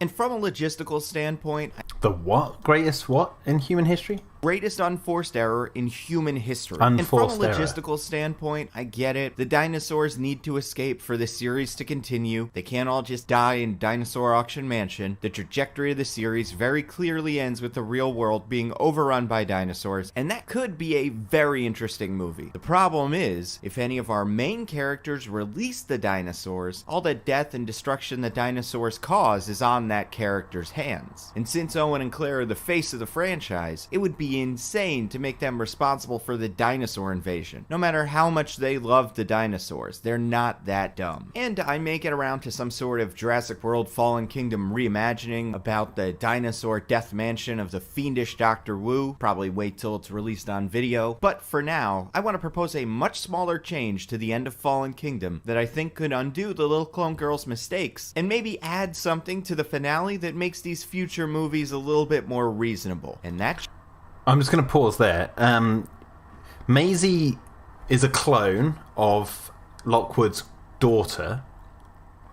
And as Lockwood stated earlier on in the film, that he believes his daughter would have saved all the dinosaurs. She has she has an affinity for these animals. And kids don't know all the repercussions of their actions. So like when Maisie presses the button, it's not like she fully can comprehend all of the fallout of what decision she's taken, but she has decided to take that action as kind of a I get the sense from Fallen Kingdom, and I'm not going to say anything about Dominion or what I know about that movie, so don't take any of my words here as like confirmation of anything to do with Dominion. But the way Fallen Kingdom sets it up is it's not necessarily... She knows she's done something bad. There's something sinister, because there's that lingering shot of her when after Blue leaves, where the camera pans in on her, and the music's sinister. It's not, not a triumphant ending. Maisie made the decision because she feels like, hey, she's just learned she's a clone. She kind of feels like, hey, all these dinosaurs exist, they're alive because that's how I'm alive. She's acting on emotion. Now, there is a whole debate there on whether acting on emotion is a good or bad thing. But I don't think Fallen Kingdom is necessarily saying it's a good thing. And the way people always act like this, they're like, the only reason the dinosaurs survive is because this kid makes a dumb, stupid decision. It's like, yes, it's dumb and stupid, but that's kind of the dilemma that the audience is presented. It's not meant to be like a good thing. And I wouldn't be surprised, because this is right at the end of the movie, so we don't know what Maisie's thoughts are or what the characters' thoughts are about the decision that's made until we get to Dominion. we won't know unless they, because I don't know at this point, as I say this, whether they are actually going to fully dive into that. That's what I mean. Like, I don't know. But I wouldn't be surprised if they do, because it seems like they're setting that up at the end of Fallen Kingdom. So I honestly don't know what his complaint is, really. It seems completely like a non-complaint. Change is, Blue should release the other dinosaurs. Alright, hear me out. I know how dumb this sounds, but if executed well, I believe this could really work. I think you could make the case that Blue the Raptor is the most fully realized character in this movie. Like, Blue is the only character that really changes. Chris Pratt doesn't grow or change, and Claire doesn't really either. Sure, she chooses not to let the dinosaurs go at the end of the movie, but that's probably a choice she would have made in the beginning of the movie. Claire didn't want to release No, she wanted to go save the dinosaurs in the beginning. What the hell is this guy on? And also, Blue is the most realised character. She goes through most of the change. Blue is free and wild at the beginning of the film, and she chooses to be free and wild at the end of the film. So hey ho, Blue didn't change in the film, you silly man. Good God, what Nando V movies? Good God. Dinosaurs into the world. She just wanted to save them from extinction by putting them on a reservation, far away from people. And yeah, Owen and Claire have their kind of, oh no, what have I done moment, but that's a realization they probably had in the first movie. They just probably had or did have. Like, come on, man, you be more solid than that. They had in the first movie. They just didn't vocalize it. The kids certainly didn't change, and don't even get me started on the little. What do you mean the kids certainly didn't change? And he shows a shot of Zia and Franklin. Okay, Zia doesn't change. I'll give him that. But Zia, I wish they did play more on the fact that Zia says she's a paleo-veterinarian. She's never met a dinosaur, and then she's faced with Blue. They needed a moment where she was kind of panicking because she's being faced with a very serious task that she's actually never fully comprehended. But I don't know if that's Hollywood being like, look how strong of a character she is. But anyway, that's besides the point. Franklin is a weakling scaredy cat who then at the end of the movie makes the tough decision to take out Wu to save Zia. Like, he gets some balls at the end of the movie. Don't tell me that he doesn't change. He actually goes, he through his own fumbling through, he somehow made it into that science lab, and then he makes the decision to save Zia, and that's why Zia grabs his face. He's like, oh, thank you very much. Like, he could have been, he could have weaseled out of it as the coward that they were setting him up to be, but he didn't. So screw you, man. They didn't change. And don't even get me started on the little clone girl. But Blue does kind of change. I wish I would start you on the little clone girl. This is so empty of anything. On the little clone girl. But Blue does kind of change. In the end of Jurassic World, Blue and Owen... We're talking about Fallen Kingdom here, not Jurassic World, sir. If Blue changed in Jurassic World, fine. But you're arguing that she changed in Fallen Kingdom. I don't think so. And work together with the T-Rex to stop the Indominus Rex. Blue starts this movie on her own, but then she meets back up with Owen, and she very nearly continues to follow Owen's commands. Until the evil hunter guy double-crosses Owen by shooting and stealing Blue. Then Blue goes to Evil Dinosaur Mansion, where she kills a bunch of bad guys before rejoining with Owen and helping him kill the Indoraptor. A lot like the end of the first Jurassic World movie. But after the dinosaurs are freed, Blue chooses not to stay with Owen and to escape with the other dinosaurs. After seeing all the terrible things that these humans have been doing, she doesn't trust them anymore. Blue is done following orders. She's taking control of her own destiny. I know it's not like a terrific arc, but it's something. And now, Indominus Rex. I've just rewound it. Listen to this. This movie on her own, but then she meets back up with Owen, and she very nearly continues to follow Owen's commands. And very nearly gets to start to follow Owen's, almost gets there, follow Owen's commands, but then is interrupted. It's like, I don't think that's the beginning of an arc.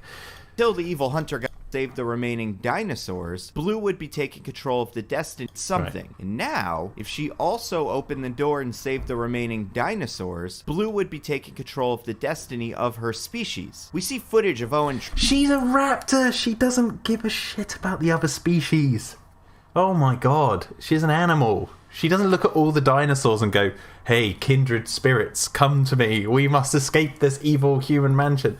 No, Blue's on her own. She just does her own thing. She's a raptor. She's a highly intelligent raptor with empathy, but she doesn't give a shit about if the Carnotaurus survives or if the T-Rex survives or if the Apatosaurus survives. She doesn't give a shit about any of that. What's this guy on? Training baby Blue, and Blue's leading her fellow raptors. She is in charge. Blue would see these suffering dinosaurs and feel compelled to protect them. From this point of view, saving the dinosaurs No, she wouldn't feel compelled to protect them. She does not give a shit.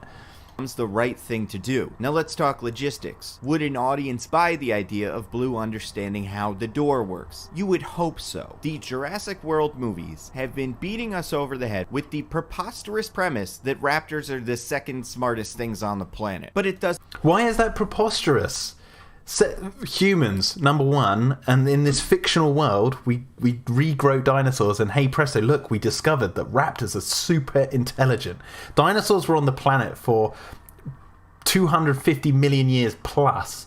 Humans have been on the planet how long? As far as we know, like, I'd say maybe best guess estimate is around 1.5 million years, the human species. I don't know. That's a rough guess, but it's nowhere near 250 million. We don't know anything about dinosaurs, really. So we don't know what may have evolved intelligence-wise during that time period. We do not know. So in the movie, it is fictionally bringing up the idea that we clone raptors, and oh my god, look, they're super intelligent, they're good at problem solving, and Blue represents, hey, they can be really emotional too. And that's even more dangerous because emotions are dangerous. This guy, what an absolute preposterous notion. Dude, go... Oh, I'm not even going to say it. Doesn't work because Jurassic World Fallen Kingdom never delivers on that premise. It can't because everyone in this it doesn't movie deliver on what isn't premise? it work because Jurassic us over the head with the preposterous premise that raptors are the second smartest things on the planet. But it doesn't work because Jurassic World Fallen Kingdom never delivers on that premise. Yes, it does. It shows Blue. Oh my god, it shows Blue as a baby looking at Owen and being curious about him, whereas the other baby raptors are just like they'll just attack. Like, this guy is talking out of his butt, absolutely out of his. I just imagine he's just got this little tiny sphincter on his face, and it's just. It can't because everyone in this movie is an idiot. I mean, think back to the original Jurassic Park. Muldoon, the dinosaur hunter, is tricked by a raptor, but this bit works because up until and the same guy who didn't trank the raptor at the beginning, including this moment, Muldoon has been a competent hunter. The trap he falls for is simple, but it's so quick that we, the audience, fell for it too. We get it. Muldoon is smart. The raptors are smarter, which must mean that the Muldoon is such a smart character that he didn't trank the raptor in the opening, and he sat on his ass for the rest of the film until he realised the raptors the raptor fences were out, and he has to go to the shed at the back. Like, he didn't do any stupid things during the rest of that film. How many times have I told them they need locking mechanisms on the vehicle doors? Muldoon should, oh my god, this guy. The characters are stupid in Jurassic Park as well. Jesus Christ. Raptors are really smart. Compare that to Fallen Kingdom. Evil Army Guy is also tricked by the Indoraptor. This bit doesn't work because Evil Army Guy is a moron. We see the trap coming from a mile away. When the Indoraptor kills the Evil Army Guy, it only shows us that the Indoraptor is smarter than the dumbest character in the history of cinema. No, he thinks he's tranked the thing. There's a difference there. He shoots tranquilizers into it, and he thinks it's tranked, but it's not enough. That's what us, the audience, are given as information.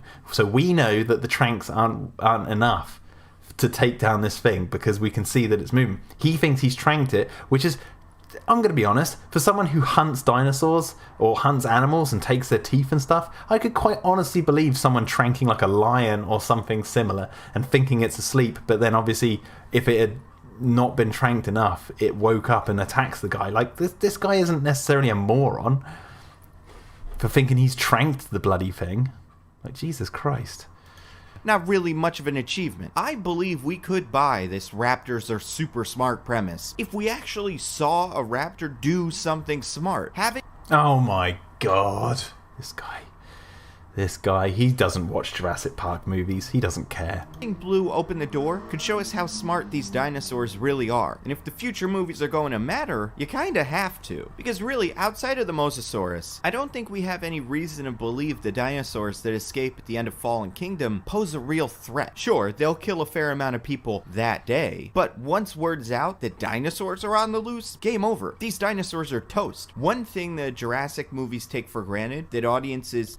Yeah, because governments are so competent. I mean, there's a global pandemic going on now, and they've all handled it really well. Of course.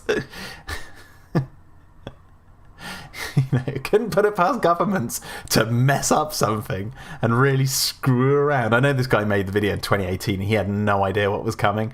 But dude, I think you're putting too much faith in governments to actually be competent at doing something. Could easily not notice Jesus is the Christ. dinosaurs are only able to kill people when they take them by surprise. Like some well-armed Navy SEALs and a handful of drone strikes should be able to knock out most of these dinosaurs in a long weekend. Not on mainland where there's human civilization to think about. You don't just drop bombs willy-nilly over your own nation where oh my god. This guy doesn't even think. Do a drone strike over California where these dinosaurs are escaped. I don't know. Maybe there might be some human casualties. Maybe the logistics of dropping bombs on your... What is it? Oh my god. On your own soil might actually cause some harm, cause some logistical problems with your public that you want re-election. Think of politicians. They want to be re-elected. If you start dropping bloody bombs on your own country to take out a few dinosaurs...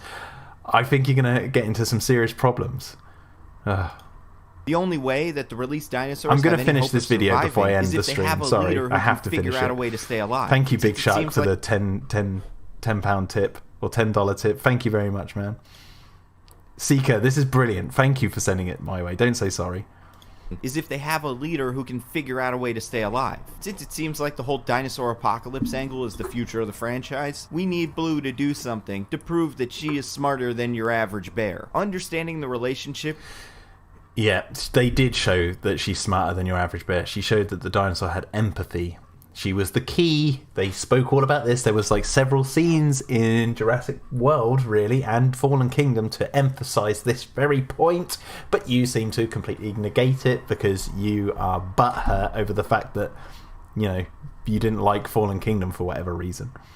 Between the button and the door, and then choosing to press it, is that kind of something. I mean, imagine that scene if it played out this way. Claire goes through her dilemma. She chooses to let the dinosaurs die. We breathe a sigh of relief. The world isn't going to end, and the characters in this movie aren't that stupid. But then, the door opens. Uh-oh, we're in trouble. And we turn around and see Blue with her claw on the button. Your first thought would be, wait a second, they're that smart? This changes everything. And this also changes the dynamic between Blue and Owen going forward. They have a complicated relationship. Owen really cares about Blue, and he risked his life to save Blue more than a few times. Blue seems to trust Owen, but now Blue sides with the other dinosaurs and potentially dooms the human race. Owen can understand why Blue made that choice, but it can still hurt, and when they meet in the future, that reunion is much more complex. So yeah, I believe this change could have taken one of the stupidest parts of the movie and turns it into an unusual but logical character moment that would keep the blame off of our main characters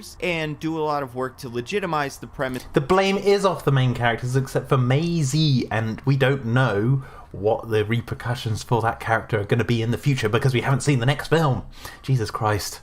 Oh my god. This guy. For future movies in this series. After all, if someone is going to open a door in a Jurassic Park movie, it might as well be the Raptor. So, thank you so much to my patrons for supporting the channel. Oh my god. And bear in mind, he spelled patrons. Okay, whatever. I thought he'd spelled that wrong. Maybe he did. Patrons, he's put. Anyway, here's how you do a dinosaur pushing the button. It's relatively simple. You have the dinosaurs, the smoke all coming in, and the character, Claire, doesn't push the button. She's like, I can't watch this. The characters leave the room, and we see a little lone compy that escaped from somewhere earlier come into the room, sniffing around, step on the button, doors open, they escape. It's like life will find a way, Or maybe you have a character, there's some food left on the side from the character who was working in that room before, and the compies are sniffing around, and one of them presses the button because they accidentally left the lid of the button open, and hey presto, and there's no witnesses, so no one's going to blame them for it or anything like that. The audience would know that they left the thing slightly open, but there you go. You don't need Blue with her claw on the bloody button, because that would insinuate that she would know how electricity works to get to that door. There's no way of a raptor knowing that. That's just absolutely ridiculous. Oh my god, what a way to end this stream. Jesus Christ. Never not so clever this. Thank you for the $5 tip. He says thin intelligence. Yes, exactly. Oh my god. Ugh. Oh god. Oh, I feel sick. Anyway, guys, thanks for today's stream. Sorry it's been another spoiler stream. And I hope you've enjoyed listening to me rant on. I'm sorry about the stream going down at the beginning. What I'm going to do is I'm going to download both streams, because I think it saved them separately, and then I'll glue them together, and then I'll re-upload it so you guys can watch it in full. And I might even clip this ending bit out, just for fun. But anyway, guys, thank you for watching, and I will see you guys Friday, and I'll try and start the stream around 9 p.m. Friday. I'll put a post up on my YouTube later today about the times that I'm going to record. So anyway, guys, thank you very much for watching, and I'll see you later. Bye.